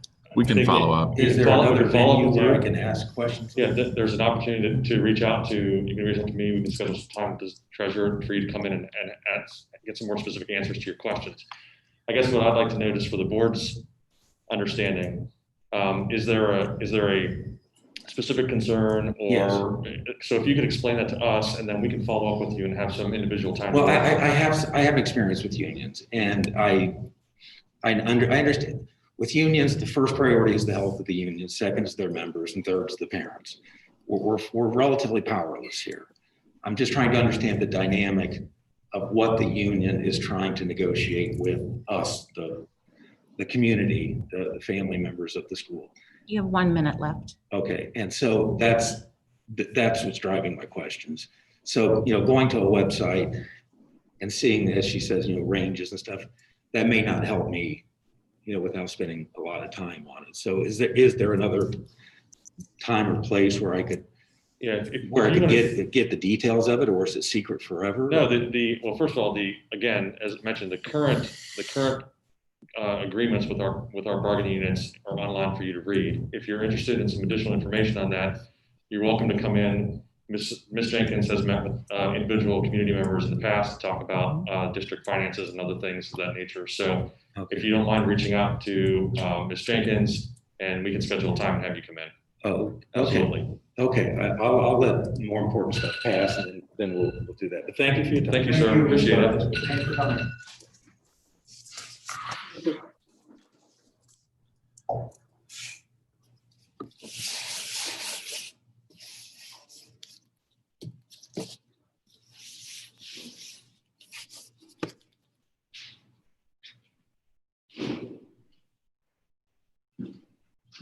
Just a reminder, if you would state your name and address when you come up to the podium, just so that everyone knows who you are. We don't know anybody right now because everyone's wearing masks. Okay. Hi, my name is Jenny Van Meter, and you said my address, 6502 New Albany Condit Road, New Albany, Ohio, 43054. It's okay. Good evening, and thank you for this time to let me speak my truth, my family's truth, and to have the opportunity to fight for my son and his future. Thank you for allowing me a stage to fight for all of the athletes in our district. For the Van Meters, this is also about fighting for keeping our extracurricular activities. Many rites of passage have already been taken from our students. When is it time that we say stop? Enough is enough. When are we going to give our kids a break? I come to you tonight with a heavy heart. I had an entire speech planned out and ready to fight the world. But in lieu of recent events, this makes what I have to say even more powerful. We received unimaginable news that my son, Tyler, his best friend, was killed in a car accident. We received this news this morning.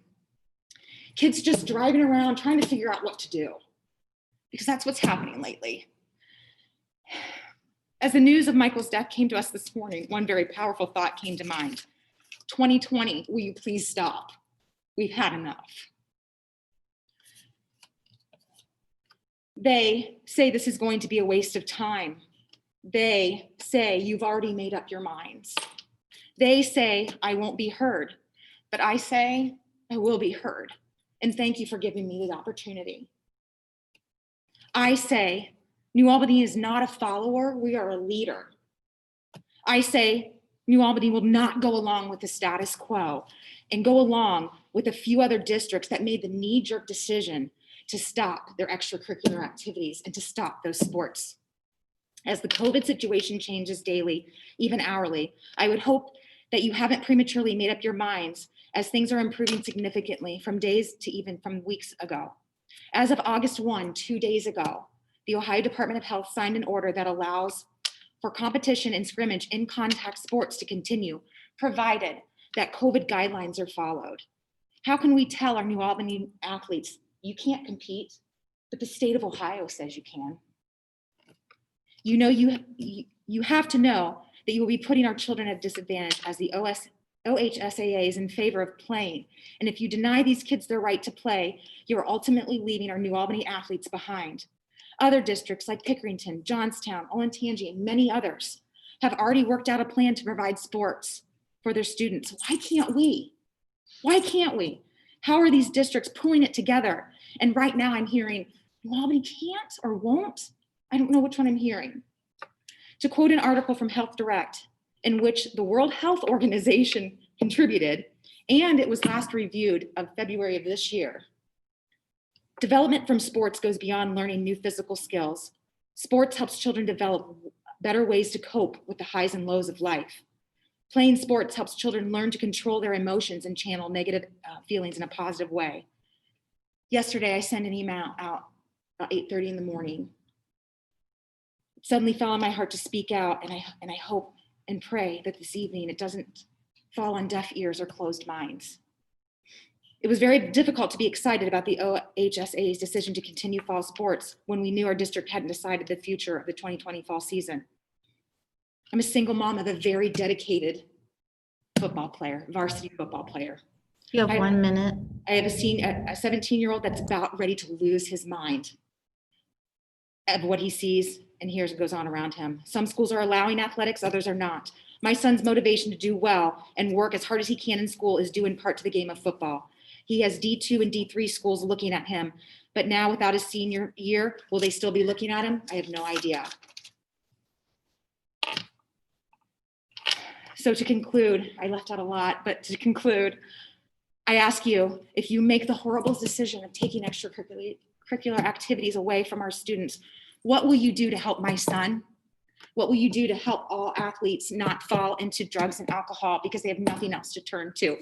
Please tell me what you'll do if you do not let these students go back to school and have their extracurricular activities. Thank you. Respectfully, the Van Meters. We hear you.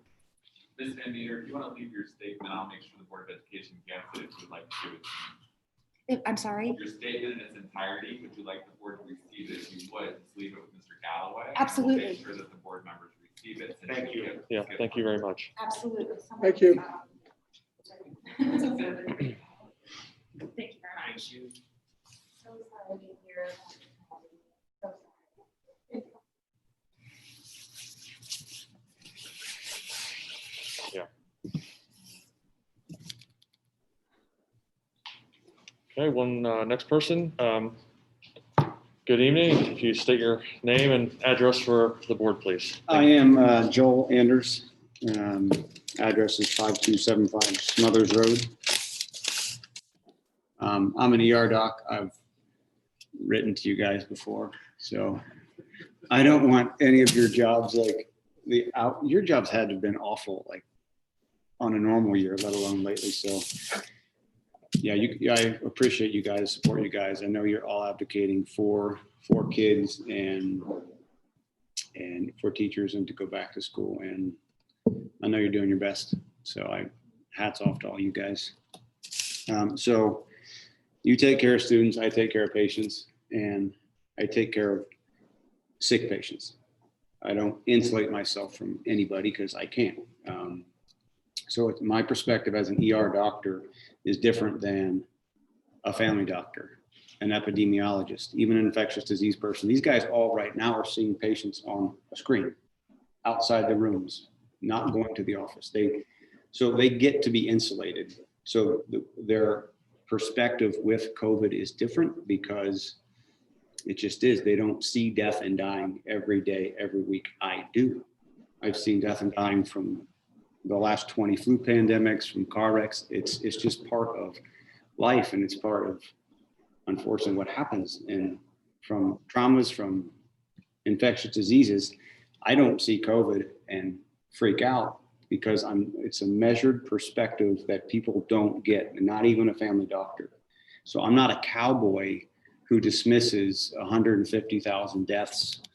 I'm not, but I also know that, 50, 60, 80,000 people die often of influenza. So I just have a different perspective.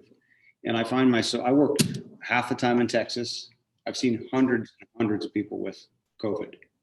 I've seen dead people with COVID. I put COVID patients on the vent. I've seen more patients dead with COVID than anybody who will stand here and talk to you. Okay. I had COVID. My whole family had COVID. My parents had COVID. And my perspective didn't change on it. I was no less scared or more scared than I am today. My perspective in March was looking at numbers that we knew were happening in Italy, looking at numbers that we knew were happening in France, Spain, New York. We saw, like in New York, for instance, 8.3 million people, 80 people out of 8.3 million were young and healthy and died, 80. So that means if you apply the population of Ohio, which is a little bigger than the state of New York, we should expect somewhere between 80 and 100 healthy people to die in our state. Somewhere between 0 and 5 will be kids. Somewhere between 0 and 20 will be teachers. Like, that's a fact. Like, that's not manipulating any numbers. Those are known statistics from country after country after country. And that's if we did nothing. And we're dancing around, all this stuff for months.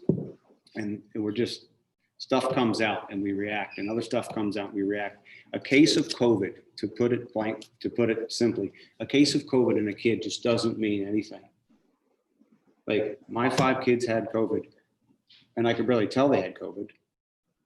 It didn't mean anything. It's not a hospitalization. It's not an outcome. It's not a death. An outcome means something. A case of something doesn't mean anything. A case of flu in a kid is more related to a death than a case of COVID, but we sit here still talking about it.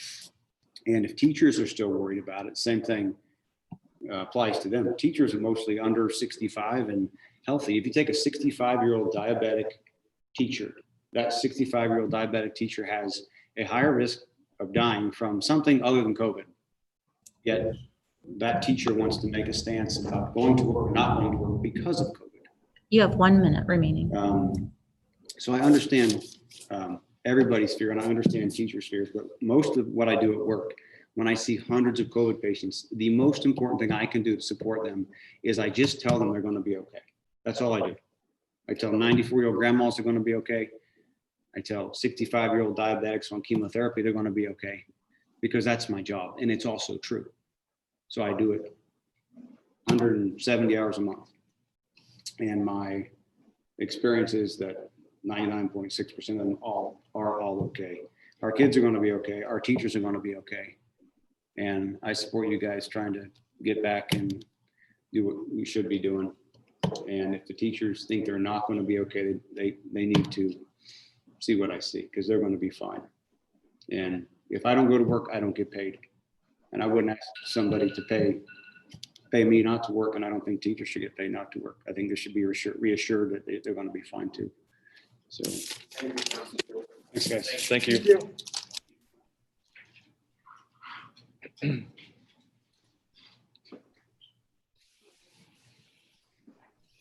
By the way, this is Patrick Galloway. It's public participation. I'm here all night. Everybody knows him. If they don't, they do now. Mr. Public Participant. State your name and address, please. I'm David E. Doss. My address is 4661 Goodhart Court, New Albany, Ohio. Thank you for all that you're doing. I mean, these are unprecedented times. These are horrible situations in which we find ourselves as individuals, as parents, as community members. I'm at a loss that we lost a child last night. So Michael Lucy was in a car full of kids, senior kids, and my concern is if we are not in school, if we don't have structure, and these kids just are hanging out and doing what kids do, what else could possibly happen? So for me, I'm here to address my concerns as a promise to my children that I would make a difference, and Lord knows I try. So I basically am here to address my concerns about the well-being of my children and their need to return to in-person learning and athletics.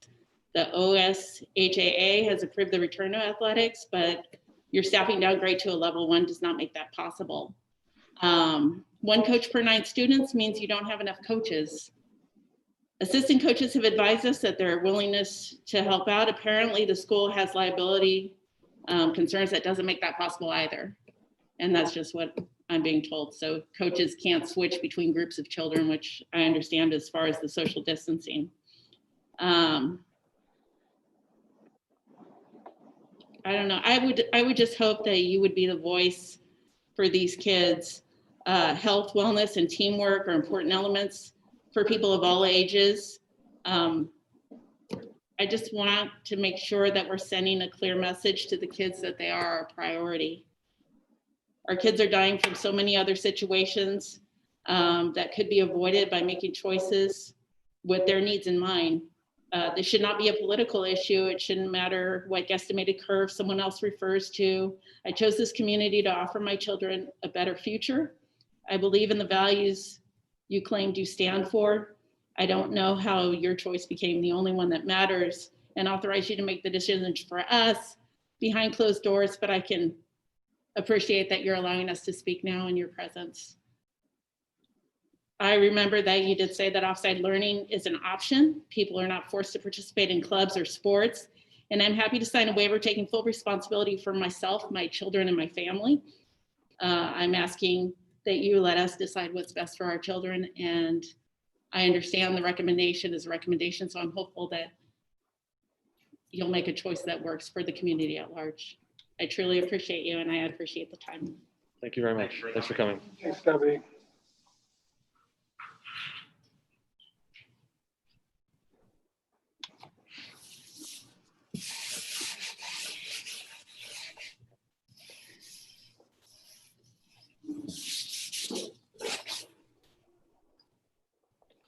Thanks for coming. State your name and address. My name is Jeff Wiggins, 7278 Tunbridge Drive. I was actually watching a few minutes ago, and I wasn't going to come and say anything because I was like, I have my own things to do.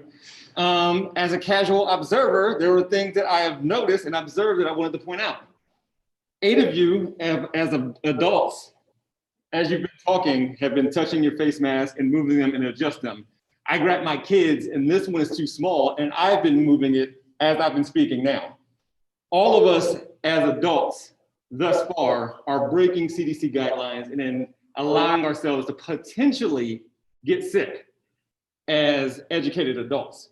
I can only imagine what it would be like for students and kids day to day in a classroom. We don't know. I'm reluctant to find out. I also want to point out the obvious. COVID-19, every option involved sucks.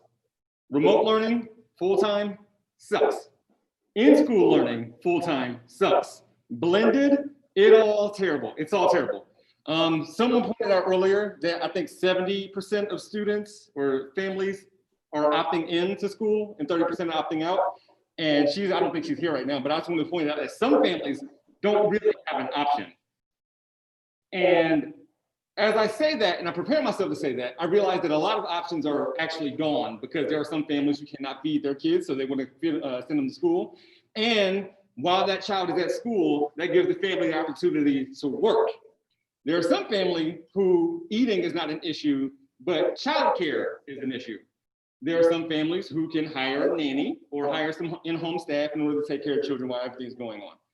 So some people have it better than others.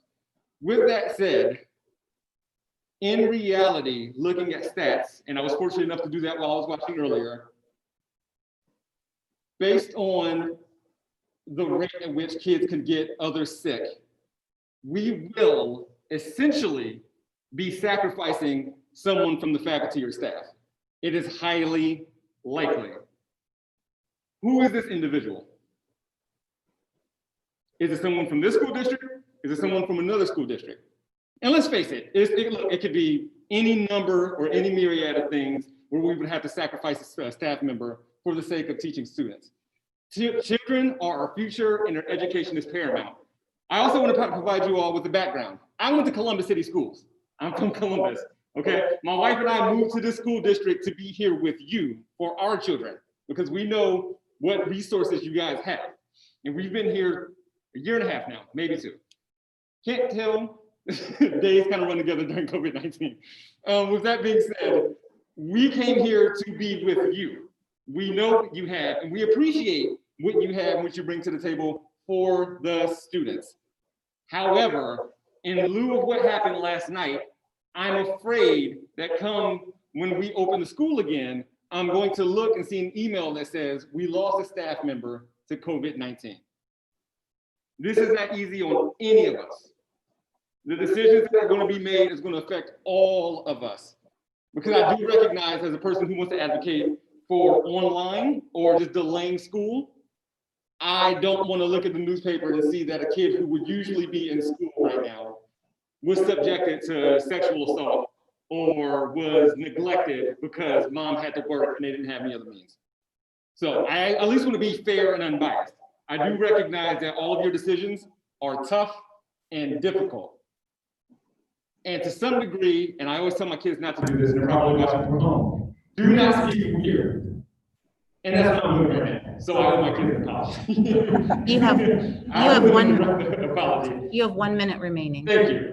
But I just do want to instate that because I feel like when there's confusion about, well, why are other things open? Well, revenue, money. That's why a lot of things are opening, and we understand that. We get that. The economy has to keep going. The economy has to keep moving forward. We understand that. I have a job. But I do lastly, with a minute left, want to point out something else. I am fortunate to work at Nationwide Children's Hospital. I had a client today, my first in-clinic session in 4 months. 1 kid, 10 by 16 room. I wore a visor, a face mask, a gown, gloves. 1 adult, 1 client. I had all of that personal protective equipment just in case. The session was an hour and a half long. I needed an extra 20 minutes to prep the room and then clean the room afterwards. 1 adult, 1 kid. I cannot picture what would need to be done in order to accommodate our kids. Because even as we're speaking, someone is coming and cleaning this each and every time, and I made sure not to touch it. Thank you all so much for your time. I appreciate what you do. Thank you. Hey, thanks for coming. Appreciate it. Thank you. One more? Okay.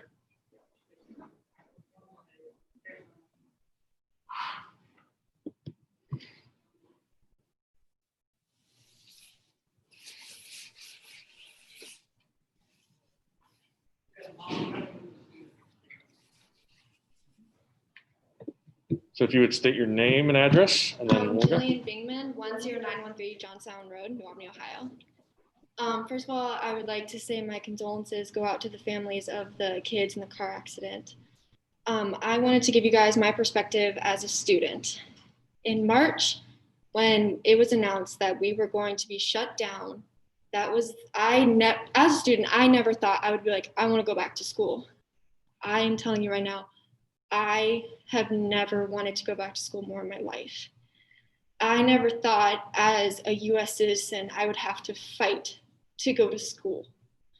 I always thought that that was a privilege and I will never have to worry about that.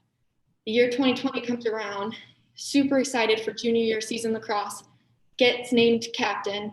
That night, season's done, no more. Talk about heart-wrenching for a 17-year-old girl. That's very heart-wrenching for me. I missed out, and so many other students in the school missed out on so many opportunities and events and memories to be made. I reach out to you guys, and even if it's a hybrid, we want to go to school. I know a lot of people may think, oh, kids are okay with it. We're not. We want to go back. We're bored. Online learning for me, I didn't learn as well as in person. I love interaction with my teachers. It builds a relationship. When you're online, you don't build a relationship. You're just staring at a screen. You might as well just be watching Netflix and having a Bill Nye talk to you.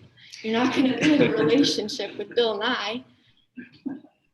I came here to talk to you guys because I wanted you guys to know what it's like for a student to have to fight to go to school. And I'm a rising senior. I'm going to be a senior in my senior year. I want it to be memorable, but I don't want it to be memorable from a screen. I don't want to have to tell my kids one day, my senior year, I was stuck sitting at home gaining weight because I'm not being able to train for lacrosse and failing my class. Not that I was going to fail, but not doing as well in my classes as I should and being behind going into college next year.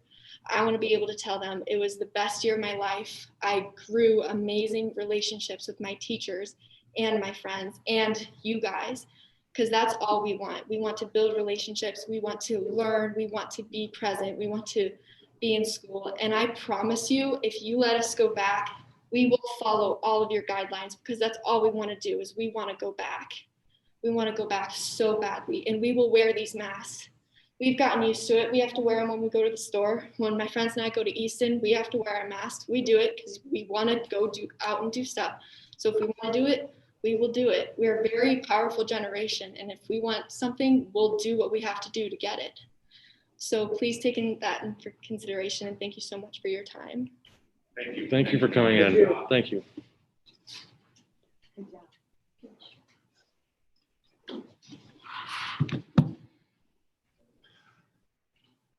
That was our last public participation, correct? Mm-hmm. Yes. Okay. So if you wouldn't mind also muting that. Mm-hmm. Okay, Mr. Sawyers.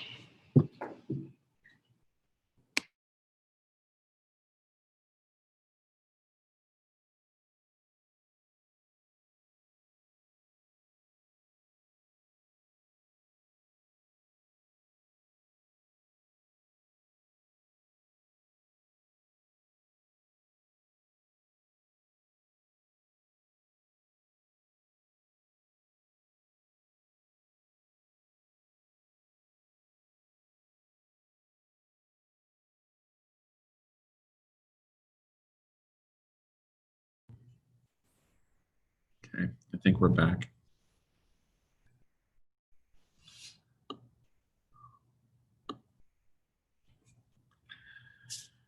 Thank you, President McClellan. I apologize for the slight delay. Technology.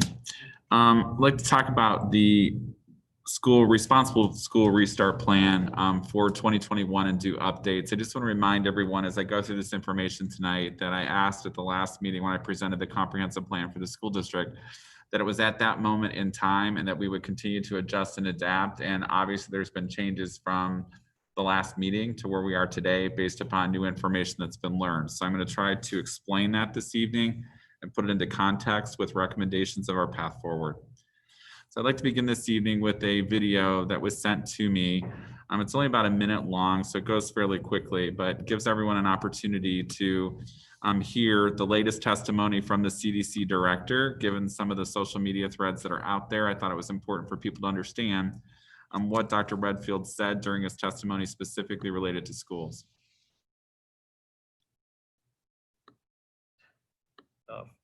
As the director of the Centers for Disease Control, the leading public health agency in the world, it is in the public health interest of these K through 12 students to get these schools back open for face-to-face learning.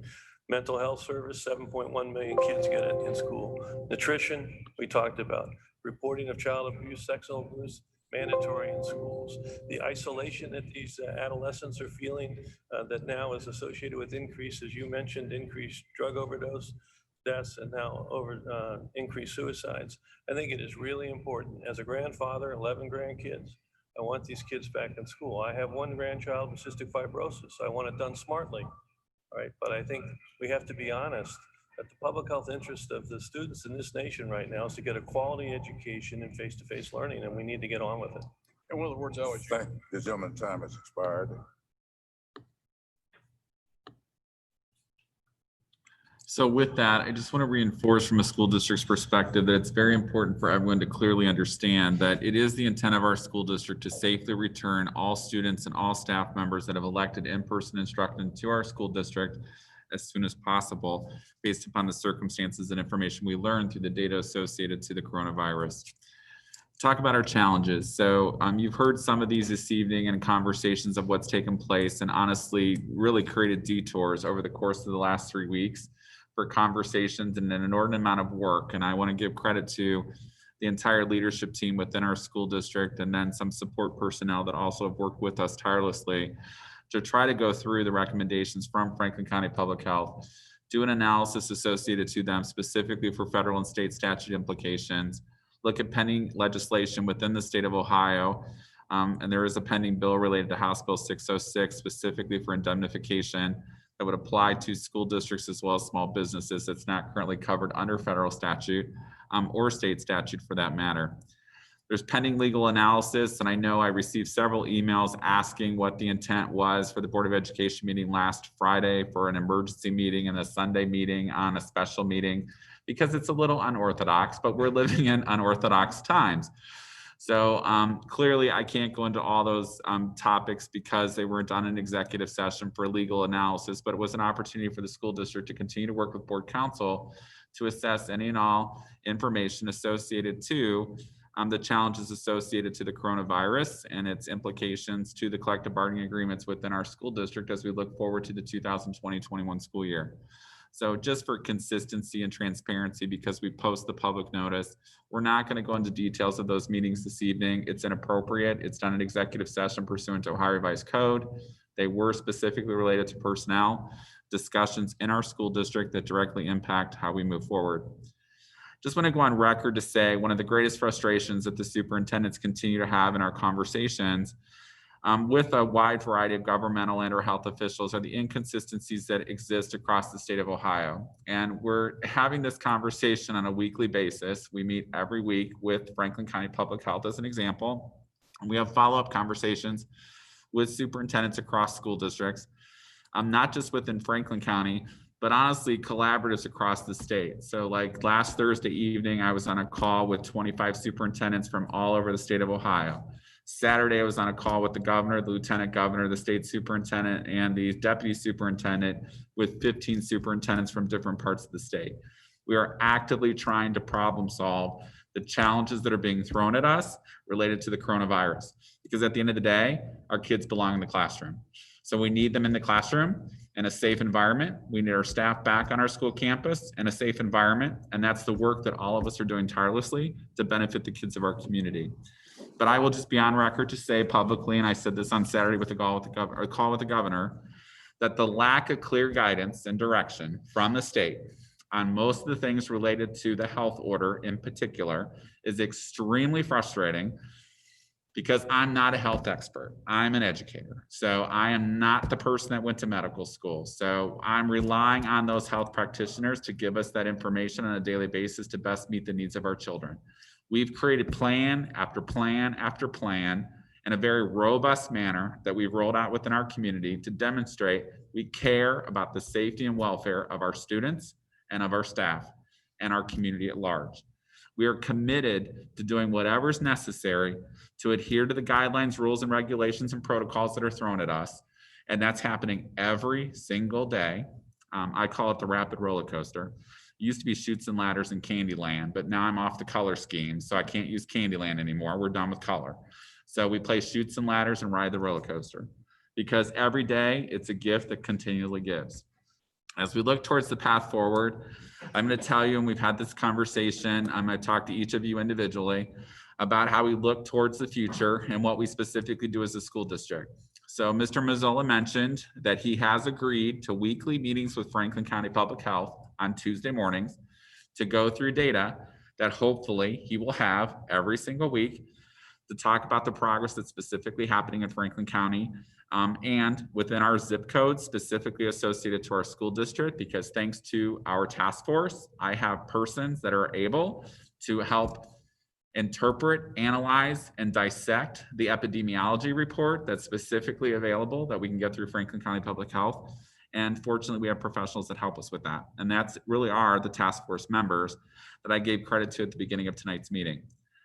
I would encourage our public at large that House Bill 606 in the state of Ohio needs to get out of the General Assembly. The House is supposed to be back in session on August 24th. The bill was originally introduced through the Senate. It went to the House, went back to the Senate, is in concurrence. So we're hoping the House will concur. So I would encourage persons within our school district, because it will significantly help our school district for the long term as a solution, for House Bill 606 to pass.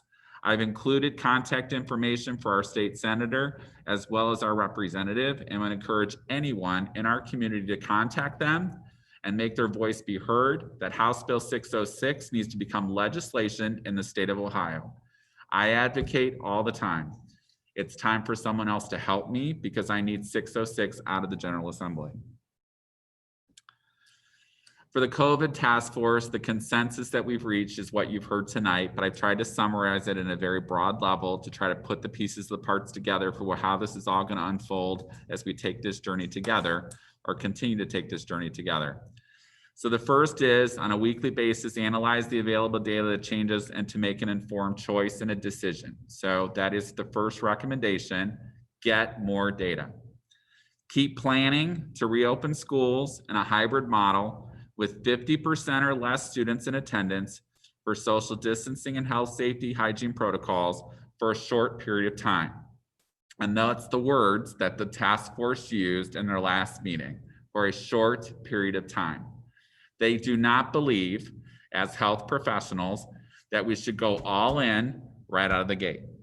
We should take a measured approach and start in a hybrid model to determine how we can help our kids be successful in returning to the 2020-21 school year with our faculty and staff.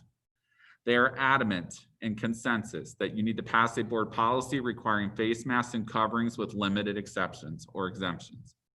And that lastly, we should need to review and continue to plan other task force recommendations for implementation within our school district, because it will benefit our students, our staff, our faculty, and our community at large. So let's talk about the models and where we're at. So at the last formal board presentation on the restart plan for 2021, I shared with you that our parents basically had two options. The first was that you were coming back in a 5-person per day week. You could be subject to going to a hybrid-based model for partial attendance in a rotating fashion based upon the needs or whatever's happening specifically with the coronavirus. And eventually, through a health order by the Ohio Department of Health, or an executive order through the health director or the governor, be forced to go to e-learning at home. So that was one option in our school district, and you've heard it multiple times tonight in the public presentation. 77% of our families expressed interest in doing that. The second option we offered was online learning for asynchronous learning with support specifically in our school district. The last meeting, I couldn't give all the details associated to what that could potentially look like, because we had no idea how many students would be interested in doing it. We needed the data to understand the number of students to then figure out how to staff it to best meet their educational needs, but at the same time, meet the needs of the school district. Tonight, I will unpack specifically what that means and how it can benefit other parents in the school district if they so choose. So the first piece, based upon the current recommendation from the New Albany COVID-19 task force, is that I'm just saying that option number 1 for 5 days per week is put on hold, and we do it when it's possible. The recommendation, if the board accepts it eventually, is that we start in a hybrid fashion. So for transparency tonight, I'm trying to connect those dots to account for what I did in the last presentation to what I'm actually saying tonight. So the 3 feet social distancing and the requirements is on hold. This is the data. I've had several parents request specifically to know how many kids and what specific grade level actually signed up for which choice. So I'm showing this holistically because we've actually already grouped students, the 77% that elected to stay in the school district for potential in-person. They would be an all-in 5 days per week, was the yellow and orange originally. Then the red was the hybrid model for 50-50. So you can see the chart shows, and I'm just going to use the ELC as an example for kindergarten. We assigned 87 students currently to the hybrid gold in-person group, which represents 32% of the kindergarten class. We've assigned 98 students to the maroon group, which represents 36% of the kindergarten class. And there are 86 kindergartners that have elected to be in the VLP to stay at home 100% of the time. Current enrollment for kindergarten is 271 students. So respectively, you can see the breakdown across the entire school district to understand what the data is illustrating associated to enrollment choices that families have made based upon option number 1 or option number 2.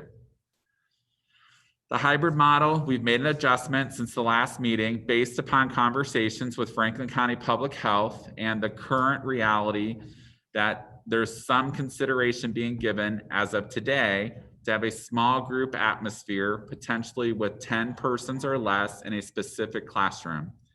So I've now labeled hybrid plan A to equal 50% of the students in an every other day situation. That would be a 3-2 model. So it's it's Tuesday, Thursday, Wednesday, Friday for maroon or gold, and then every other Monday. That includes 6 feet of social distancing whenever possible. Hybrid B is new this evening because this is the result of the recommendation that came out today from Franklin County Public Health. If we actually have the ability and need the ability to actually have less than 10 persons in a classroom, what would that look like? So students would come to school 1 to 2 days per week. The second day per week could be a rotation, and have 3 or 4 days online remote learning. So minimally, the student would be in school at least once per week if we had groups of 10. So you have to take the total number of students that actually signed up to be in person and then divide them into their specific grade levels to create small groups of less than 10 students in a classroom, counting their teacher. So 50% or 25% equates to 1 to 3 days of actual in-person instruction on the school campus, and the other days are then remote. So again, if you looked at a hybrid 4-day model, so this is just an example, we tried to group the students that in a hybrid 4-day model, you could see there would be 60 students in kindergarten on day 1, 46 kids on day 2, 43 kids on day 3, 36 kids on day 4. When you break them into small groups, clearly they're going to be in groups of less than 10 in any specific classroom with the adults that would be assigned to them as classroom teachers or educational assistants or intervention specialists or other supports that would be necessary to meet the needs of the kids.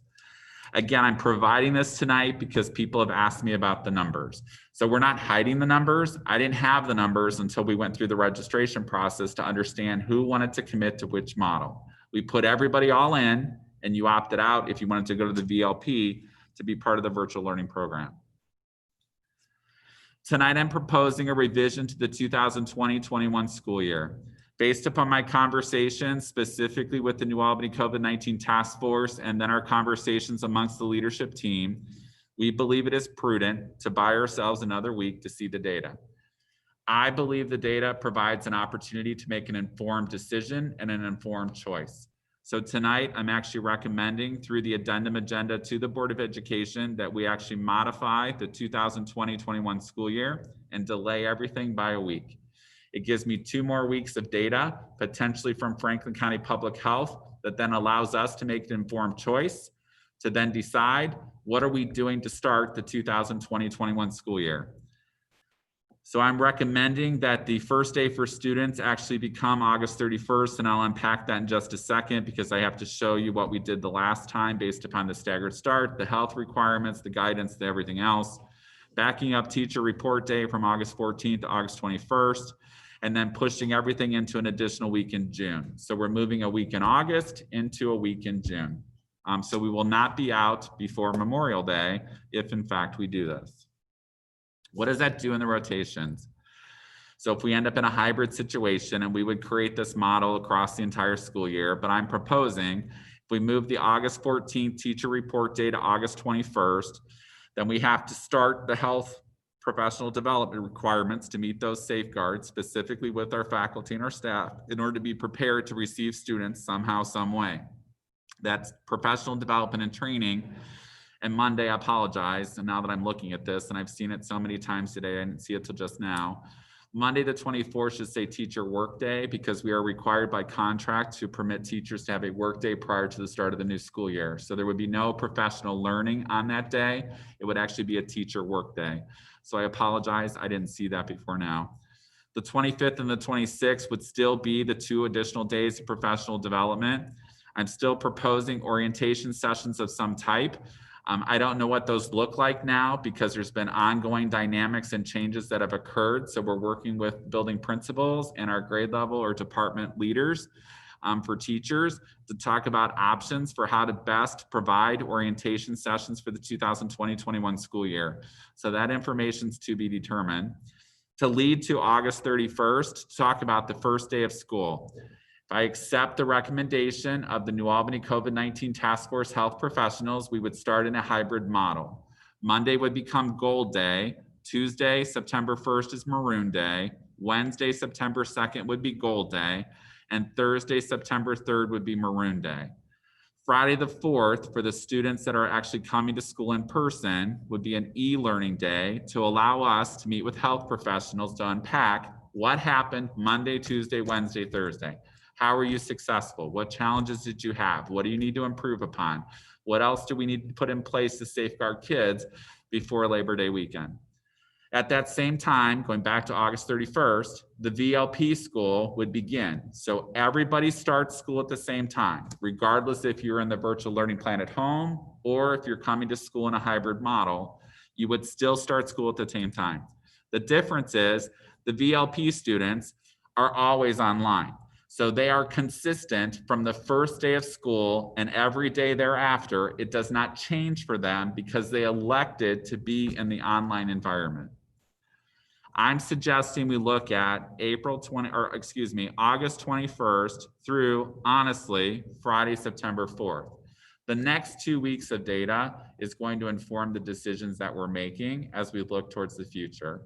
So this would help families understand and plan with the change in the school calendar tonight, that they would make plans that are necessary for kids to begin school somehow, some way on August 31st. And the current recommendation, again, from the task force is in-person hybrid, 50% or less, and online for all other students. If we would be necessary at any point during the school year, I just want to remind people, if we switch to a purple-based environment, not necessarily associated to the color scheme, but I didn't go back and change all the graphics because I wanted people to see the consistency. This would be if there's a governor's order or an executive order from the health director, from the Ohio Department of Health, to close school. If schools close, students then in person would go into a remote-based environment, which was recently requested as a recommendation from obviously Joe Mazzola, the commissioner. And again, in that environment, all students learn from home. Tonight, I have the good fortune to actually provide an update associated to the virtual learning program because I now know who those students are, and we've defined specifically how we can best meet their educational and academic needs within our school district based upon the total number of students that have expressed interest and have been committed by their families. So again, this is a repeated data chart, but I'm going to focus on the 2 blue columns just to help you understand that across the school district, these show you the number of students that have signed up specifically to be in the VLP. So like at the Earliest Learning Center, there are 10 preschool students, but there are 86 kindergarten students. And then respectively, you can see the total counts for each building. So there's 308 students at the primary school, 324 total students at the intermediate school, 199 students from the middle school, and 270 students at the high school. 23% of our student population, equaling approximately 1,211 students. So tonight, I get to actually talk about the programs, and we've been actually working on this over the course of the last 2 weeks. So first, in the elementary world, kudos to Mr. Emery, Ms. Unger, Mrs. Smith, Mrs. Nowak, and specifically the work that they've done to try to look at this from a leadership perspective of what's happening in elementary education to benefit our kids. So presently we have 755 preschool to 6th grade students, 28% of the pre-K through 6th class that will receive 100% full-time virtual learning based upon parental choice for the first semester. So we asked families, you have to commit for at least the first semester because we need to staff it. So I can't staff it until you tell me I'm in for the first semester. The news that I'm reporting tonight is that students assigned to the VLP program will receive a New Albany teacher for daily synchronous real-time instruction in English language arts and math using New Albany-based curriculum. The science curriculum will be scheduled to be taught by New Albany teachers in 5th and 6th grade based upon the number of students. The Early Learning Center primary and intermediate school teachers will be assigned to work exclusively to elementary students in the virtual learning program, following their academic schedule, similar to an on-campus school day. So parents should anticipate students will have 3.5 to 4 hours of direct contact with teachers in relationship to the learning in the VLP.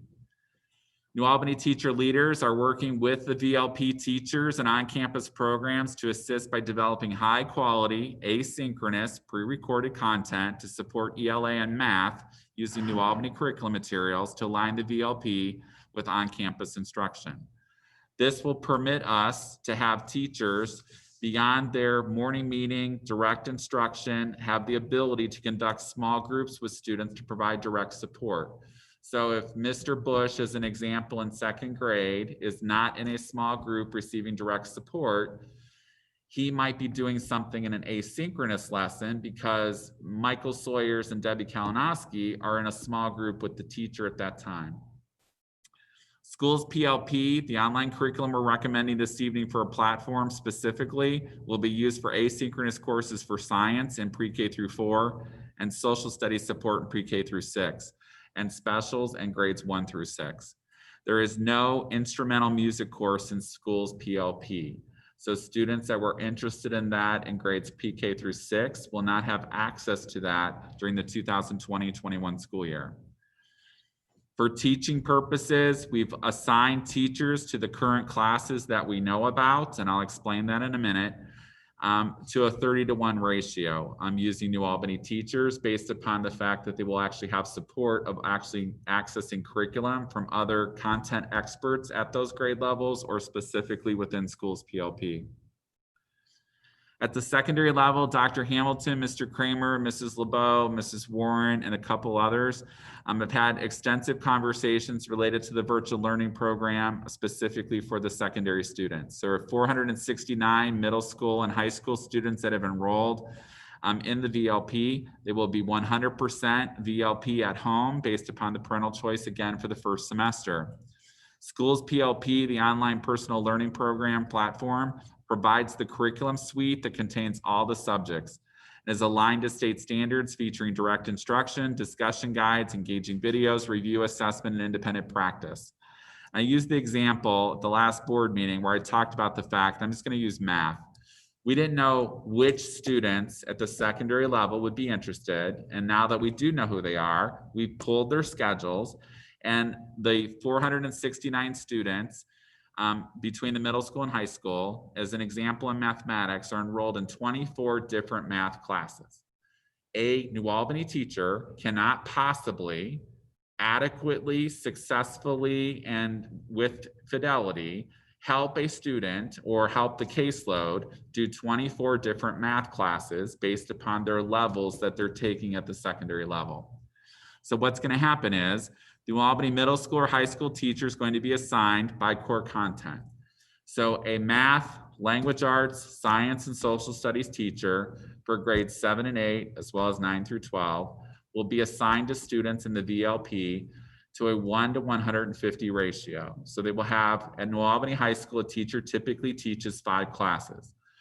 We kept the same, ultimately, format for what we did at the elementary level, that there would be 30 students per class. So 5 classes, 30 students per class, you get up to 150 students as the teacher, but you're there as the facilitator.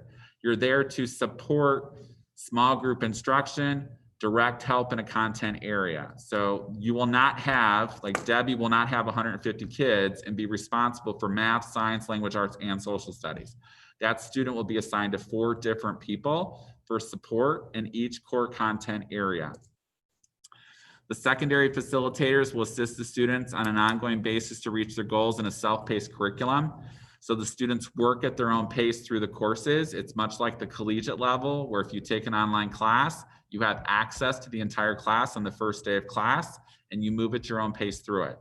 The learning facilitator will create specific benchmarks for students to meet to help them stay on track and be successful in actually earning graded credit, because the same grades apply within the VLP environment, and they'll be posted to the student credit or transcript and meet all accreditation requirements for the NCAA.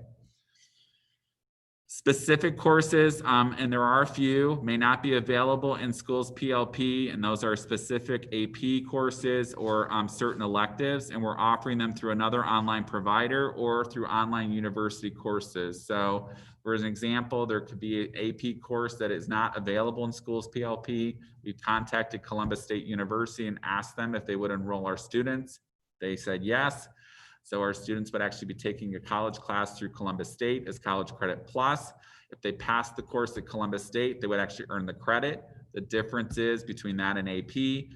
If they would take an AP class in the school district, you have to sit for the AP exam in order to be eligible, score 3 or higher to earn the college credit. By taking the course directly through the university, they will not take the AP exam. So we do have some courses that students are in at the high school level that will require that type of a format. I received a lot of emails, as did Mr. Emery and Dr. Hamilton and the building principals, about I really just don't understand the difference between these two programs. So if you end up in a situation where the governor closes schools again in the state of Ohio, so we put together this graphic to try to help our families understand that if you are in the VLP program, you're part of the 23%, your world is the same every day from the first day of school. You are committing to be in that program for at least the first semester. You may be in there during the second semester. We'll re-enroll you probably in October, but for right now, you're in it just for the first semester. You stay there for the first semester. That's the commitment, because we're staffing it for your success for the first semester. All instructions online. You will be assigned the New Albany teacher specifically for core content support. Middle school and high school students will have the school's PLP curriculum that's taught with a facilitator for direct support. Grades are awarded the same way they are in the school district based upon board policy. There are specialized services for IEPs, 504s, ESL, gifted, that will also be provided through a New Albany employee who may or may not be from that child's home school. So we've grouped students into much like we did with the maroon and gold, but we've done this within the VLP world, that if they need support services from an intervention specialist is licensed K through 12. So you're not guaranteed to have a person from the high school. You might have a middle school person working with you that has the license that's necessary to support a group of students. So we've maximized your efficiency to provide access to those licensed personnel to meet the needs of the kids. If a family opts out of the VLP program at the semester, they're going to come back to the classroom and schedule that most closely aligns to the VLP progress.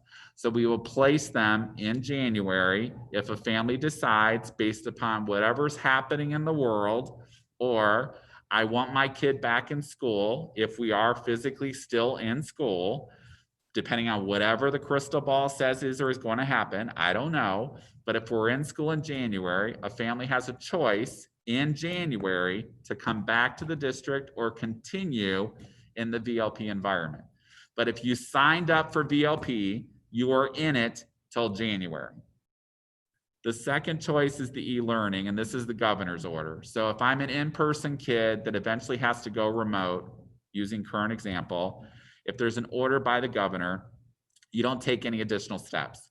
It's automatically going to happen to you if it has to happen. And we kind of said that from the get-go when we advertised what the program was, that you were signing up to be in person 5 days a week, part-time in school, part-time at home, or full-time at home, depending on whatever happens with this thing called the coronavirus or executive order from the governor or the Ohio Department of Health. It applies at any point in time within the school district. So that is possible based upon whatever's happening in the health world. The lessons are taught by the classroom teacher from the student's school. The curriculum is adapted or adopted specifically from the school district. So at the elementary level, you get access to Bridges, middle school, high school, and some elementary, 6th grade, you get access to CPM. It's just all access through Schoology, the learning platform.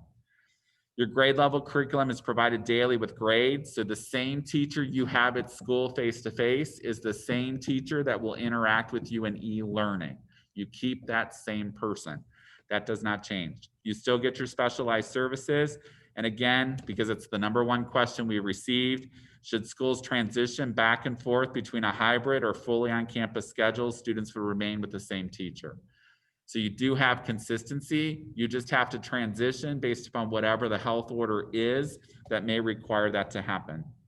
If you switch to NAPLS VLP, that option's made available prior to semester break. So we will re-enroll. If you're currently 5 days a week signed up to go on the ride, I'm gonna go 5 days full-time, I'm gonna go part-time, 1 or 2 or 3 days per week, or I'm gonna be 100% at home. If you're currently an in-person, you will have the option, again, if you so choose, to go back to VLP at semester, but also perhaps a little bit sooner. And I'm going to give you that in just a second. So back to the COVID task force and really the recommendation for this evening. I know everyone wants to know what's going to happen with the 2020-21 school year. I'm actually recommending that we actually press pause and buy ourselves 2 weeks to actually get the additional data to come back together by the middle of August to make an informed decision for the 2020-21 school year. So for tonight, I'm actually suggesting that there's a special board meeting that gets scheduled by the middle of August to make an informed decision based upon everything that we know and understand as of today. For parents, because I've received some of these emails, if you're currently an in-person signed up, I want to be 5 days per week, I was willing to go hybrid, and I'm willing to ultimately stay home. If you're one of those 77%, because I've received these emails, and you've decided based upon the last 2 weeks that you no longer wish to go through that process, we're actually announcing tonight that I'm giving you until Thursday, August 6th at basically midnight to register for the VLP program. So if you've changed your mind based upon, because I've received these emails, the recommendation that came out from Franklin County Public Health, recent life changes within your family, someone else in your family that's now vulnerable, someone else that now has a health issue, your parent or guardian has an elderly person that's moved into the home that is also vulnerable. If life circumstances have now changed, we want to honor that request, and we're going to reopen eligibility for the VLP and give any parent, and you will receive a letter tomorrow from us, only if you're currently in person, the opportunity within the next 72 hours to register to go into the VLP program for at least the first semester based upon life circumstances and changes. Athletics, just to provide an update for the board, we received several questions related to this and honestly tried to do our due diligence because we knew what was coming with the director's order that was mentioned tonight in public participation. So on Saturday, the Director of Public Health issued a corrected third order for contact sports and practices specifically in the state of Ohio. It was issued on Saturday, August 1st, the actual first day of the fall season by the Ohio High School Athletic Association. It stipulates the competitive games and tournaments are now permitted for non-contact sports following social distancing requirements. However, only inter-club and team scrimmages are permitted for contact sports. Contact sports are currently defined as football, basketball, rugby, field hockey, soccer, lacrosse, wrestling, hockey, boxing, futsal, and martial arts with opponents. So we are awaiting additional information, but currently within those contact sports, only inter-club team scrimmages are permitted. Spectators are not permitted at the contact sports competitive inter-club team play. If you do something that is permissible, and contact sports will return to phase 1 opening except golf and tennis. We did this to be proactive last week because we knew the director's order was likely coming out on Saturday or Friday because the former order expired on July 31st. We're also awaiting leadership, which I'm just going to tell you is lacking from the Ohio High School Athletic Association related to interscholastic sports for grades 7 through 12. Allegedly, new information's coming out again tomorrow from OHSAA. So we knew that was in the pipeline last week. So we tried to make a decision on what we could do to try to not create total confusion for kids, but at the same time, wait to see what this data was that was coming out. After tomorrow's announcement, depending on what it says, we will consider if phase 2 or phase 3 is an option for any other sports outside of golf and tennis. Golf and tennis are under an order by the Ohio Department of Health.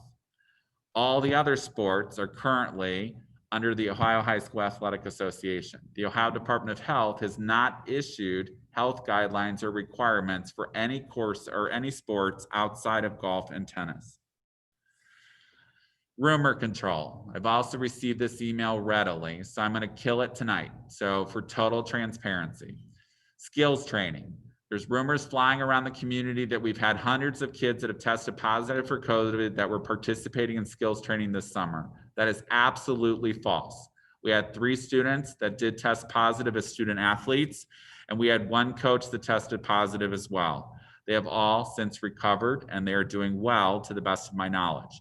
We followed all contact tracing requirements conducted by the Franklin County Public Health District, as well as the Ohio Department of Health sector-specific guidelines for each instance. So there are specific protocols in place that we are required to follow, and we are adhering to those and have done it well this summer. But the rumor that there are hundreds of students that were infected is not true. Just going to end by saying, and I started this way as well, this plan is going to have to continue to adjust and adapt. So we have a concrete direction. We believe we have a viable plan that will support the safe return of students and staff to this school campus. I believe that we should follow the recommendations of the New Albany COVID-19 Task Force, modify the school calendar as I proposed this evening, collect the additional data that's necessary to make an informed decision, and come back together by the middle of the month and tell our families what's happening beyond the change of the start of the school year. We are stronger together. I truly do believe that. We've worked hard. I appreciate the tireless work that the team has done.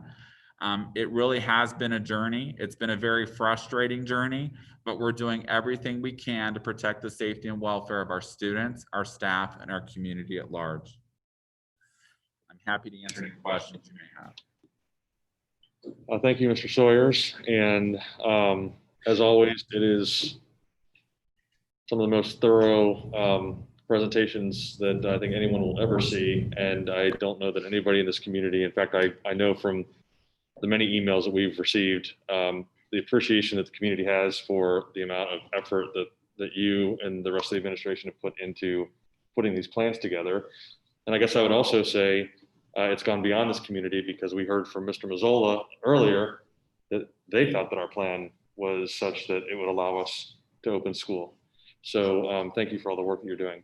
I'll just remind board members, if you do have a question or comment, make sure that you unmute yourself so we can hear you, but I'll open up the floor. Can I ask a question? I'm unmuted. Can you guys hear me? Okay. Michael, can you explain how, if we're in hybrid, students will keep up with curriculum? Because I know that that's a concern for people is, gosh, if they're only going to be in school half the time, how won't they fall behind? So to answer your question, in relationship to hybrid, our expectation is that when in a hybrid-based environment, students are still required to continue forward in the curriculum. So our intent isn't to set up a student that you're getting access to 50% of the curriculum just because you're coming to school 50% of the time. If we're in a rotation model that's required, you would still have access to the curriculum through the content provided by your teacher. The asynchronous lessons that would be created through either content support specialists or classroom teachers within our school district. And to be perfectly candid and honest about it, that's one of the areas that we're continuing to have conversation about is there's X amount of hours in the day. And if I have my classroom filled with kids, how do I also then support my students at home? Parents have to clearly understand that in a hybrid-based model, Classroom teachers with 50% of the students still present cannot also teach 50% of the students in a hybrid-based model at home at the same time, because 50% are still in front of them.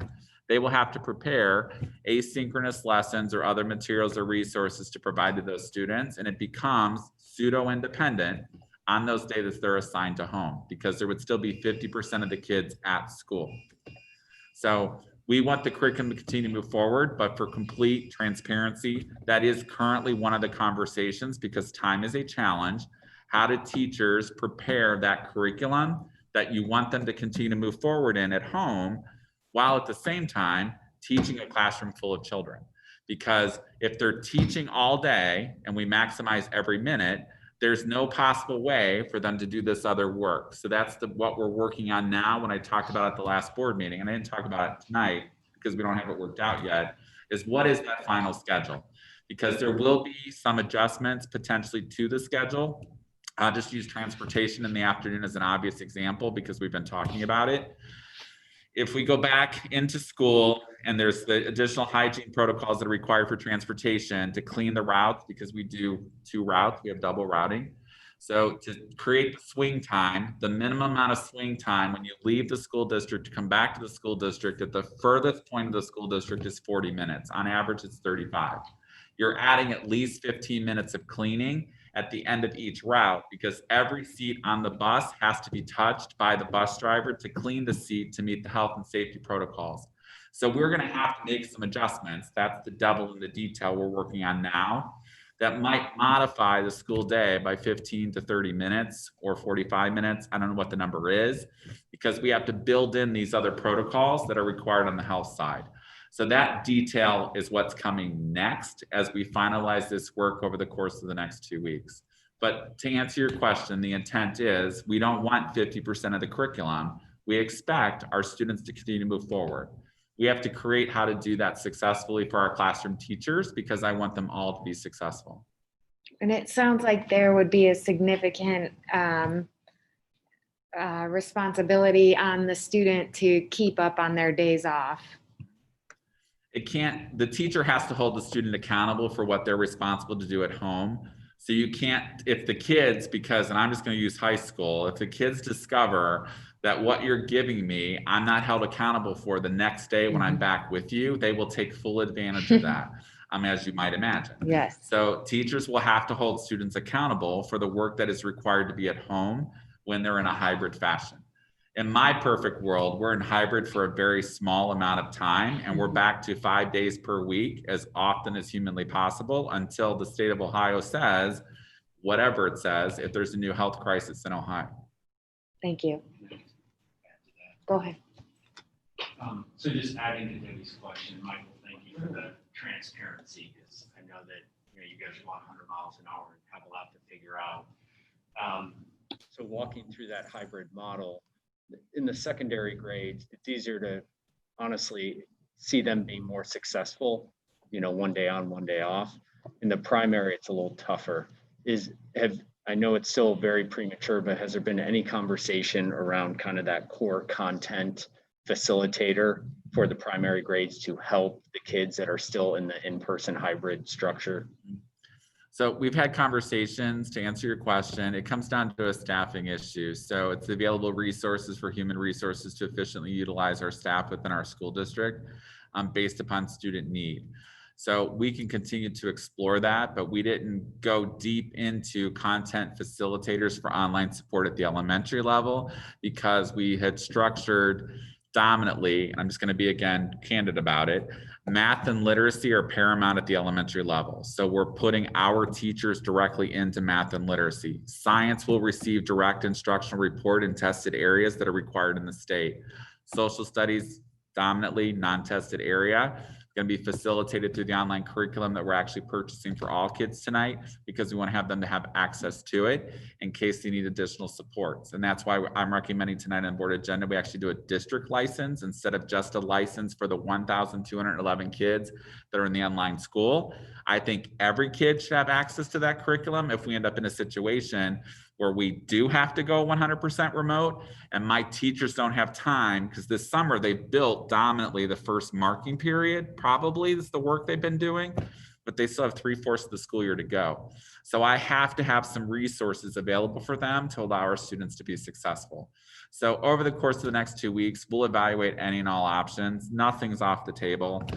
We've looked at a variety of models, even back to, because I've gotten a couple questions from board members on that. So again, I'll just say it, about the 3-2 model with the Tuesday, Thursday, Wednesday, Friday, every other Monday. Did we look at half days? Did we look at a 2-1-2? So you're here Monday, Tuesday, you're gone on Wednesday, you're back on Thursday and Friday. We've looked at those models. Nothing's off the table until we get to presenting to you, this is the final plan that we believe is going to best meet the educational needs of our students to create the developmental and academic outcomes that we would expect.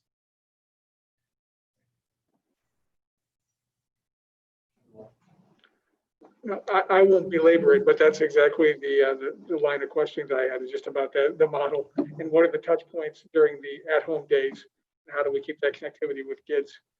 So I know you're working on it. I know we're all focused on that, so I'll let it be.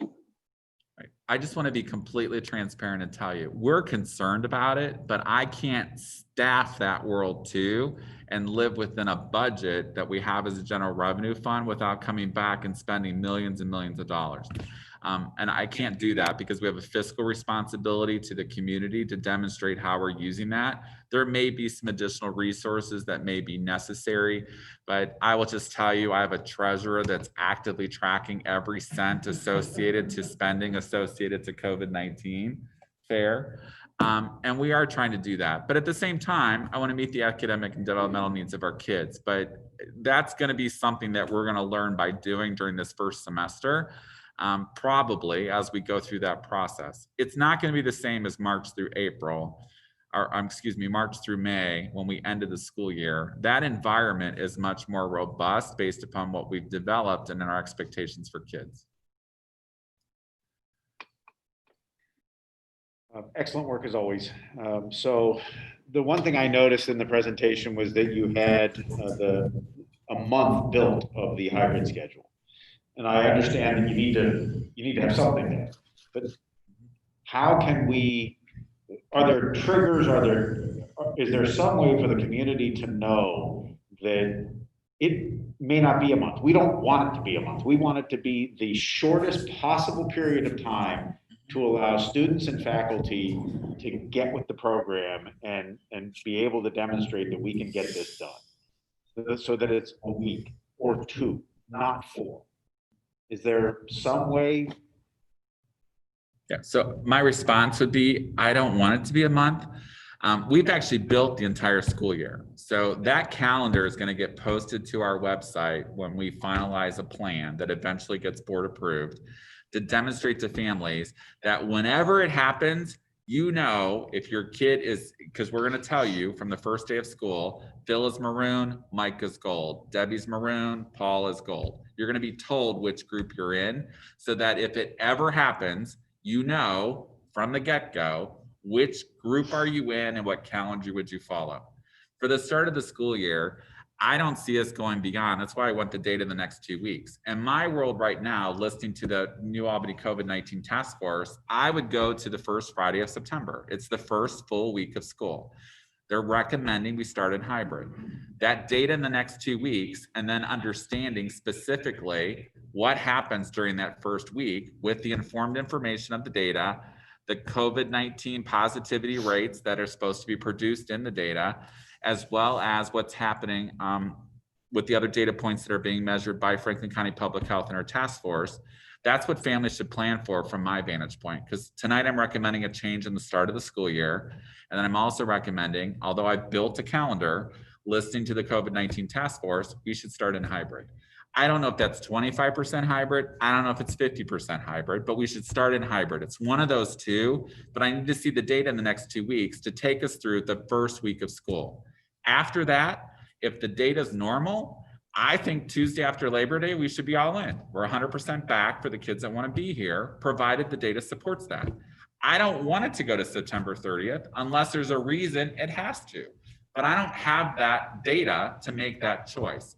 So I'm listening to the task force that says, make an informed decision, get some additional data the next 2 weeks. They didn't recommend that I had to change the start of the school year. I'm doing that because I want an additional data point, because it buys me the other data point to help us understand, to Debbie's point and her question with Mr. Mazzola, and this is just my interpretation, he never really told you what day of the cycle we're on the 28 days. He didn't answer the question.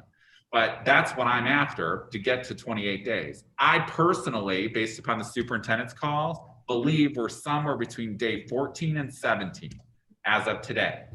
So we're close, but he hasn't answered that question. And you can imagine tomorrow morning at 9 o'clock, when I have an opportunity to be on a call with him, what my question of the day is, because I want to know what that date is. So just a quick follow-up on that. Michael, can you just describe a little more what see the data is, meaning localized versus Franklin County? Because obviously that was, you know, a big part of the conversation tonight. So tomorrow's data will be global. He'll talk about Franklin County at large, and then we have to make a request to Franklin County Public Health to receive the epidemiology report that's specifically related to our zip codes. And we have to go through their time period. It's typically taking about 3 days to get our specific information back, is what we're seeing. But we then do request that information to then our task force dominantly, and I'm just going to be candid, it's Courtney Lynch, Mark Weir, but mostly Courtney Lynch does the preliminary analysis as the epidemiologist to then send it to the other task force members and say, this is what I'm seeing in the data. So that she's actually looking at the local level because she's an epidemiologist at Ohio State. And she's like, this is what I'm seeing in the data.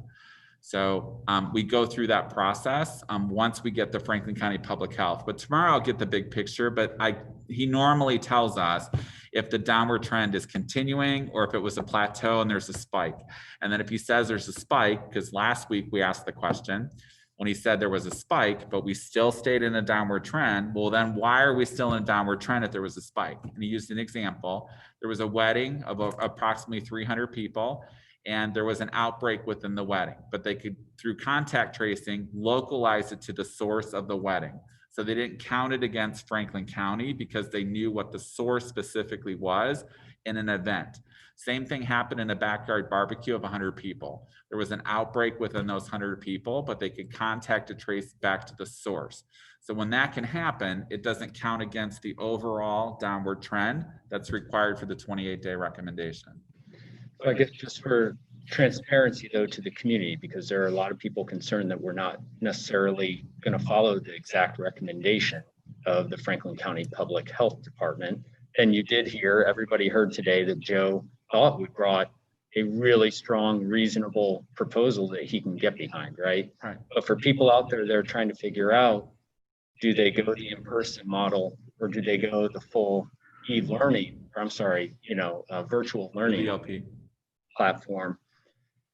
It's fair to say, yeah, we're going to be mindful of what's going on in Franklin County, but we're very focused on what's happening within the zip codes for the New Albany Plain local school district. Correct. And I would just remind families, and I tried to make that clear tonight during the presentation, so I'll just reiterate it. If you're signing up for the in-person option, you're signing up to take the journey with us, regardless if it's 5 days per week, 1 to 3 days per week, part-time at home, part-time at school, or 100% at home if there's a governor's order. That's your choice because you're saying, I want to be in person as often as I possibly can. If that's not what you're asking for, then I would strongly recommend that families choose the option to go online for at least the first semester, given the definition of what I provided tonight as to what those services are, with New Albany support from teachers. And that would be an option for you through Thursday night, and we'll send you the link tomorrow. Thank you. Appreciate the clarity. So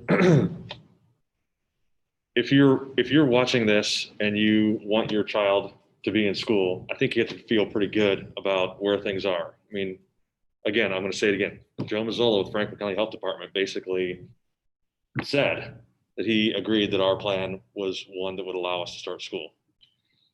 That said, I guess I just want to encourage people who are watching to stay vigilant, because as Michael had said, it's not Candyland, it still shoots and ladders. It shoots and ladders. So, I mean, we're still going to be going through this with the data. And we still need House Bill 606 to be passed. And we still need people to be calling into their legislator. And we need people to be practicing all the different hygiene and everything else that's necessary to keep these numbers low in our community. Because while we want to start in a hybrid model and move very quickly, but appropriately into the full-on model, we don't want to put ourselves in a situation where we have to go back. And that is a real possibility. And I think we need to be aware of that and be working as a community towards making sure that once we do go full-on, that hopefully, like the student said tonight, that they're gonna do everything that we ask because we want to stay there. So I just want to remind people that the data is going to continue to move. I was very glad to hear that Ohio State is not listed or not included in our information, because that could potentially be a real problem. But I guess it's just an encouragement to everybody who's watching to continue to follow the guidelines. I guess with that said, the expectation then would be August 31st. No, is that the right date? August 31st. A 50-50 or less. Or 25. Or something, but not all in, based upon the recommendation of the task force. Right. For a short period of time. For a short period of time. And I think we're going to know more about what that period of time is based upon what data we get back over the course of the next 2 weeks to make an informed choice. And we all recognize there's no such thing as zero risk. It doesn't exist. It doesn't exist today. It didn't exist yesterday. It didn't exist in February. It didn't exist last year. No such thing.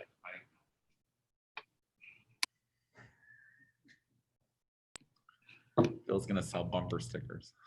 Any other questions or comments? Yeah. Yes. One more. It's in response to. I was trying to watch that. I apologize. Sorry. So my last question is just in response to one of the folks who came in for public participation and the commentary around athletics. And you covered it in the slideshow here, Michael. I appreciate it, but I'm just going to ask a question. Are we doing anything other than following the guidelines of OHSAA when it comes to athletics? Are we enforcing firmer, other than the past 3 days, maybe? I would say with a qualifier that I did make some provisions in the last week, knowing that there was a new order coming on Saturday and another something coming on Tuesday. Yep. We did make the decision to go back to phase 1, but several school districts have done that. Knowing what's happening with contact sports. The biggest frustration that I hear from parents is what's going to happen with football, honestly, because that's the #1 question I get in the athletic world. Soccer's also of concern because it's obviously very popular for our students, but those are contact sports. I think that's part of what OHSAA is going to continue to clarify. I think the mixed message that comes out through social media is OHSAA says that the seasons are still on. Well, they're on, but you're not allowed to have these types of scrimmages. You can't do this. So, and then those types of things. And then in Mr. Mazzola's order, or not order, but in his first recommendation, it was that when school would start, if you started in remote, you should not have athletics.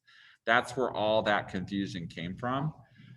That got worked out over the course of the last week and clarified in the document he sent out today. So I do think OHSAA is going to continue to announce things. Unfortunately, I do not believe tomorrow's announcement. I have no idea what it is, but listening to the conference calls that I'm on, I do not believe they're going to solve the football problem tomorrow. I just don't think that's going to happen. And I was just trying to be a little more explicit that I wanted our families at home with athletes to know that us, we're not doing anything to keep them away from sports. We are absolutely just following the guidelines that we have to follow. And can you also just clarify that, because obviously people are talking as it relates to this opening of school, that, schools in Delaware County like Olentangy, schools in Licking County like Granville, and others that are doing different types of openings. Has OHSAA offered the same? Is that a blanket across the state? It's statewide because it's interscholastic sports. So it's whatever information comes out goes to all school districts that have grades 7 through 12 because it's governed by the Ohio High School Athletic Association. Okay. So no matter whether you're in Franklin County or Wood County or Stark County, it's all the same. It's all the same. less the Board of Education taking action to say they're doing something different because of the plan that they're adopting, which some school districts have done. Yeah. I actually do have one more, I'm sorry.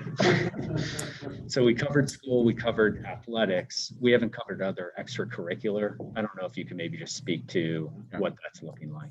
So we're still working on other extracurricular activities. Part of it goes back to if students are in school and then what the specific provisions of that are. We've asked for interpretation of the rule of 10 or less and how it applies to some clubs because it's technically a meeting.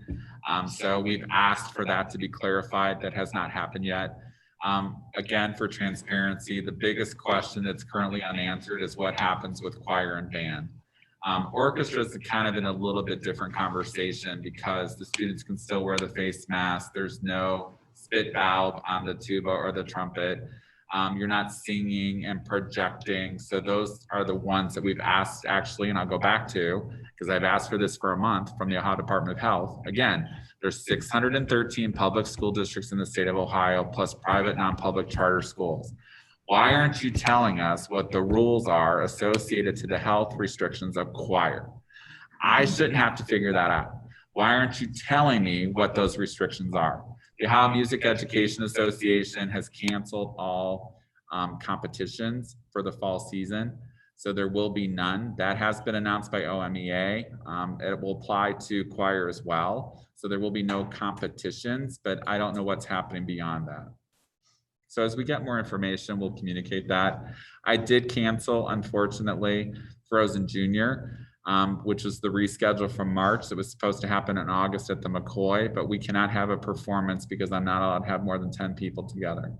So that had to go because it was scheduled to be performed actually this weekend, I believe was the rescheduled date. Thank you, appreciate it. Thank you, Mr. Sawyers.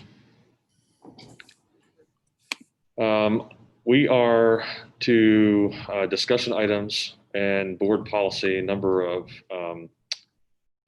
proposed revisions to board policy tonight. So, Mr. Sawyers. Hold on a minute, I'm getting there. Oh, I'm sorry. Do that under action items. Now, you want to do this? If you'd like to, you can make your motion now. Okay.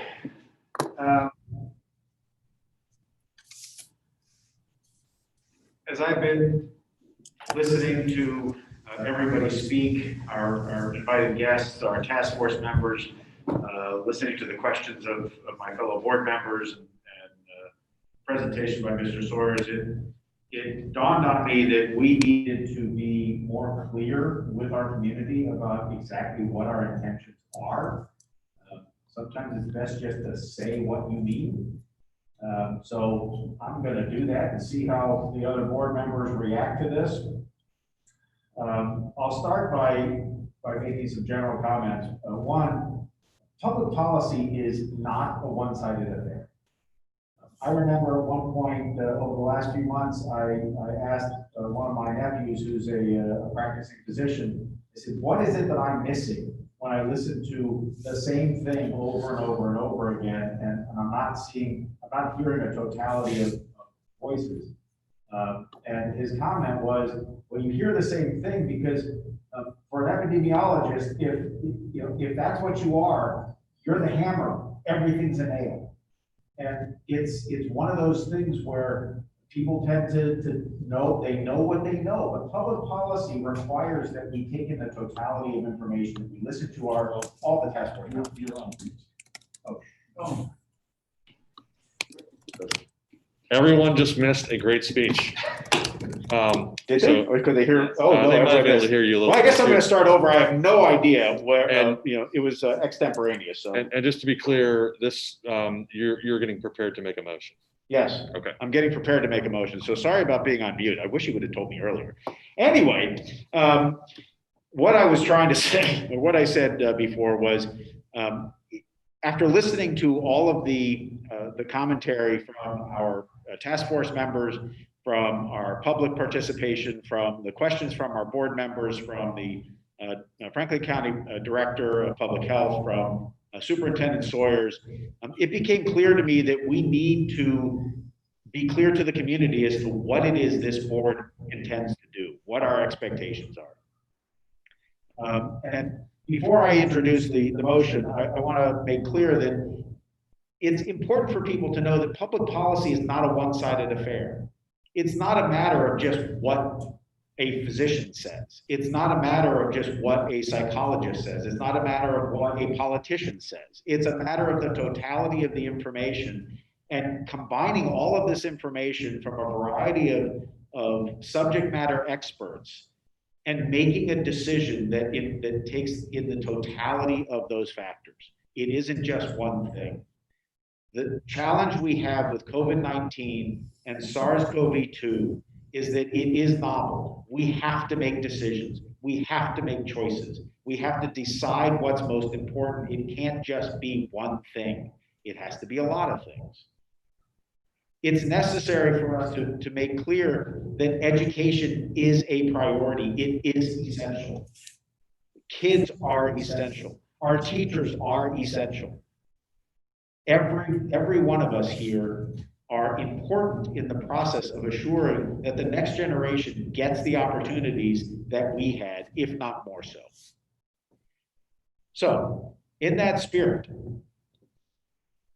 I'd like to move that there's a form you have to follow here. So there's a few whereases and then a therefore. So whereas, and I wrote this just in the moment here in the last hour or so. So whereas it is important for the New Albany Plain Local School District community to know the position of the Board of Education regarding the reopening of our schools. Whereas the totality of the evidence regarding the limited risks to students, teachers, and staff in the school environment is overwhelming in support of opening school. Whereas the recommendations of the CDC, American Association of Pediatricians, Toronto Sick Kids Children's Hospital, and many other experts encourage the opening of in-person schooling. Whereas the academic, social, and emotional well-being of students demands that we reopen our schools to in-person learning. Therefore, be it resolved that it is the intent of the New Albany Plain Local Board of Education to open our schools as soon as possible to in-person instruction and extracurricular activities in accordance with reasonable health and safety protocols and assuring the best academic and developmental outcomes for each student. Is there a second on that motion? And then we can have discussion? I second it. Second by? I second that. Second by Mr. Bush. Any discussion from anyone? I would just say I agree with the sentiment of the non-binding resolution that's been offered. I think you've heard from our superintendent today about our desire to be able to offer a in-person option or options and to be able to get back to school as soon as we can. I at the same time, take it very seriously, and we want to wait on the data. We want to see where things go, continue to communicate with our task force, communicate with our community, and when the time comes, make a formal decision. I think that I appreciate Mr. Sawyer's making recommendations that we were able to open up the virtual learning program for 3 more days for those in the community who really need certainty about their household situation, their children's situation, their work situation. So at the same time, I do agree with the sentiment that we want to provide that clarity that is our intention to be in a position with the delayed start date to start in in-person capacity. And I appreciate clarifying. It is a resolution, is a non-binding resolution, but it is a resolution to state the intent of the board. Great. Any other comments or?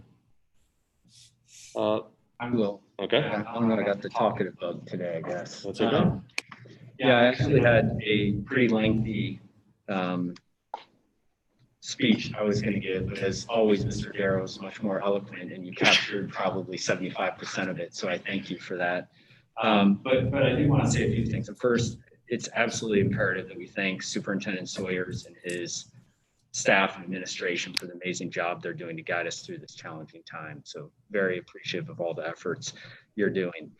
He and his staff are unbelievably committed to our students' education and their social, emotional, and mental well-being.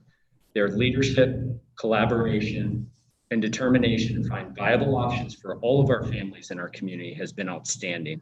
I also want to thank the members of our community that have sacrificed personal time on the New Albany COVID Task Force. Your expertise and wisdom have been invaluable. We're fortunate to have a community with members like you in it who want to help ensure that the school district is well-informed and taking appropriate actions to keep everyone in our building safe. Lastly, I want to thank all the families out there. All of us here truly appreciate the communication that we've received from you, and your voice has absolutely been heard, all of you, and it's been deeply considered with every decision that the board and the administration is making. I have a lot more, but I'm just going to basically wrap up by saying I'm extremely encouraged by the responsible, reasonable, and expert-driven recommendations from our COVID task force. Expert. I think the huge key here is that we're focused at the local level. If we're right on the cusp of Licking County, if we were sitting in Licking County, we wouldn't be feeling the pressure from Franklin County Health Department. We look the same as Licking, we look the same as Delaware. Our kids should be able to go to school just like those kids are going to go to school. Just as all of us have said, we're going to continue to adapt, we're going to continue to look at data, we're going to be very thoughtful, reasonable. We don't want to bring harm to anybody. But as Mr. Darrow said, and others have said, Dr. Weir, there's risks every day that we encounter, COVID or not. And we are going to just be as responsible as we can in making sure that we get kids into school. It's been proven over decades. That's where they learn the best. And it's also been proven over decades, all the value that comes beyond the education for them being here. It could be nutrition, it could be exercise. It's obviously the social, mental, and emotional well-being. And those are absolutely as important as the very small risk that they bring of contracting or spreading the disease.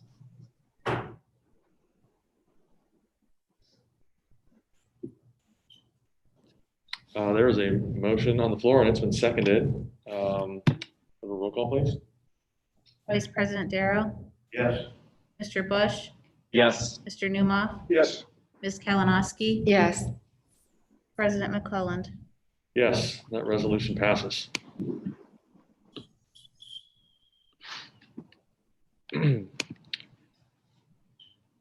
Now to board policy, Mr. Sawyers.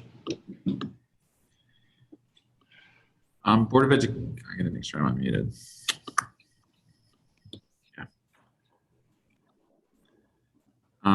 Board of Education members, this evening for board policy, we've introduced proposed revisions or additions specifically for board policies within our school district. Based upon the conversations with the Ohio Department of Education and recent communications, policy 5200 for attendance has to be modified to incorporate students that attend school virtually or have access to remote learning in a stay-at-home order for the 2020-21 school year. So those revisions are included into policy 5200. Tonight, we introduced policy 8450.01, the use of face masks and face coverings within our school district. In summary, as I've stated during the presentation, it has a recommendation that all students and all staff members in grades K through 12 will be required to wear face masks or face coverings when on school district grounds until further notice or action by the Board of Education. It directs me as the superintendent of schools to create the operational administrative guidelines that are necessary to effectuate those within our school district. The example I would give for that would be in the administrative guidelines would be if a mask break is age appropriate and possible based upon the conversations with our health experts, we would outline that to provide that information to families prior to the start of the first day of school. There's proposed revisions also to board policy this evening for first reading.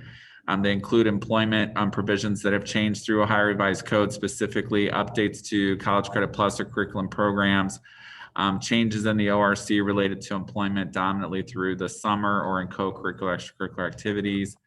Specifically, generally personnel updates were in this theme that came in this batch of policy changes from the attorneys to specifically look at and consider.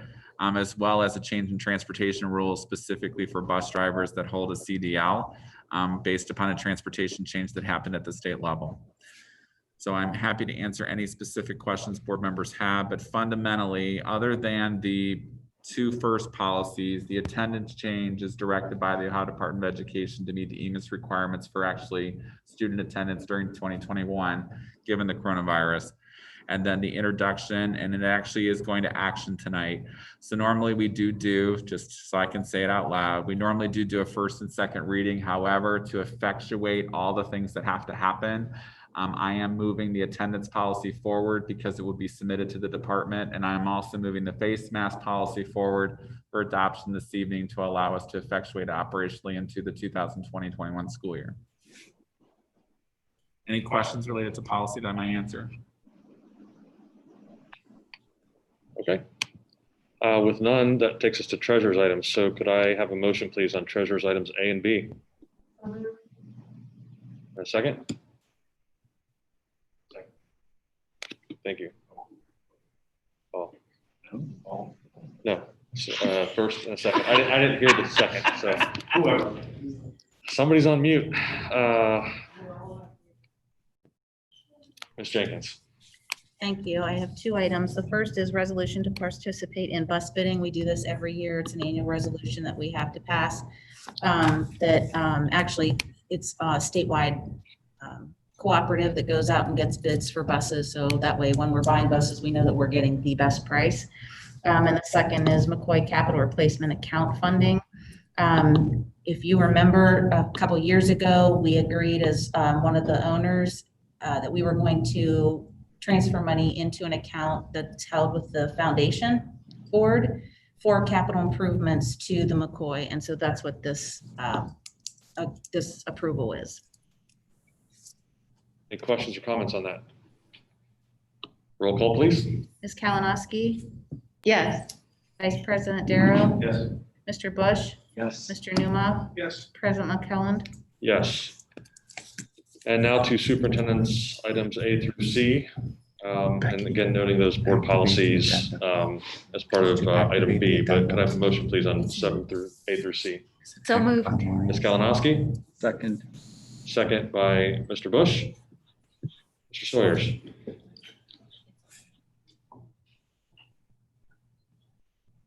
I don't know if it's active online is my question. Can people see it? I'll do it. I apologize. I was asking a question.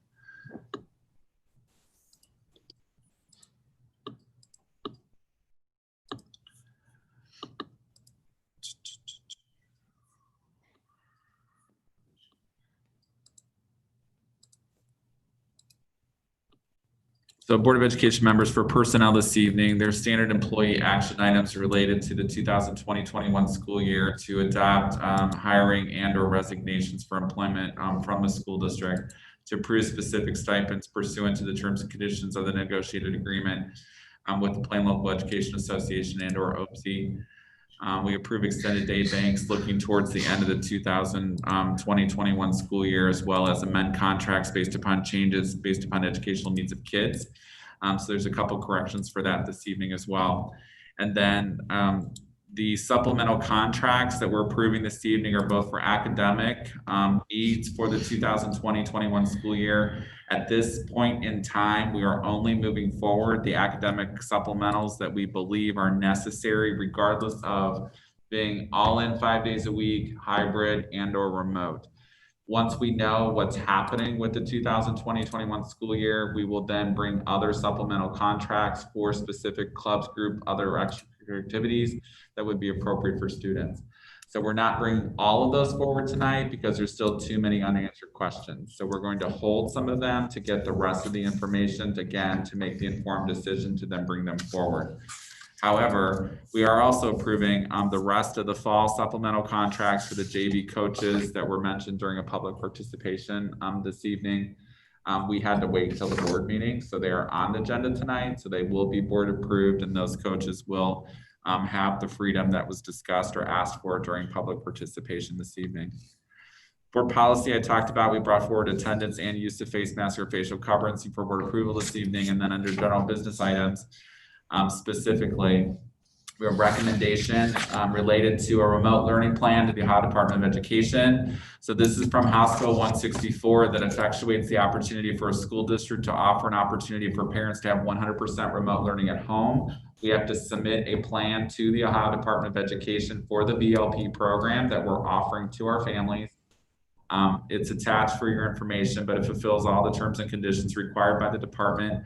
There is no formal review process. It just has to be submitted to the department, and then it will be posted for public access. That has to happen in any school district that's offering a 100% virtual option for families. So it's a term and condition of the statute that gives us the ability to meet the needs of our families, but we have to submit the plan to the department prior to the first official day of school. That's the requirement in the plan. We are amending the student handbooks this evening based upon recommendation to include the requirements specifically for face coverings and face masks. I am recommending, based upon current circumstance and information that's currently available, that all field trips outside of the scope of interscholastic sports be canceled through January 4th, 2021.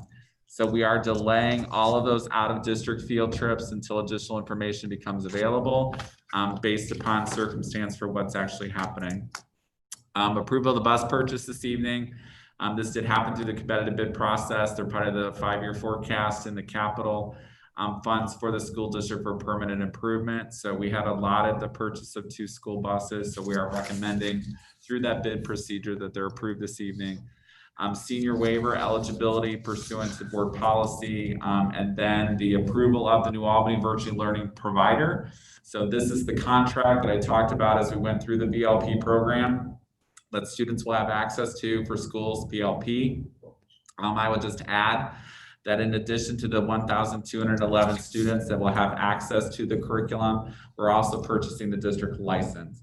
So we did not, we're purchasing the district license to give us the ability to have access to content. It's a difference of about $30,000 round numbers, but I think it's worth the investment to give all 3,900 other kids access in the event we need to support them in an asynchronous way as the school year progresses with all the unknowns. So to me, it's an investment we're making to benefit our students in the event it would become necessary to support them in that way. And then lastly, the approval of a student teaching agreement. On the addendum agenda this evening, I have to switch.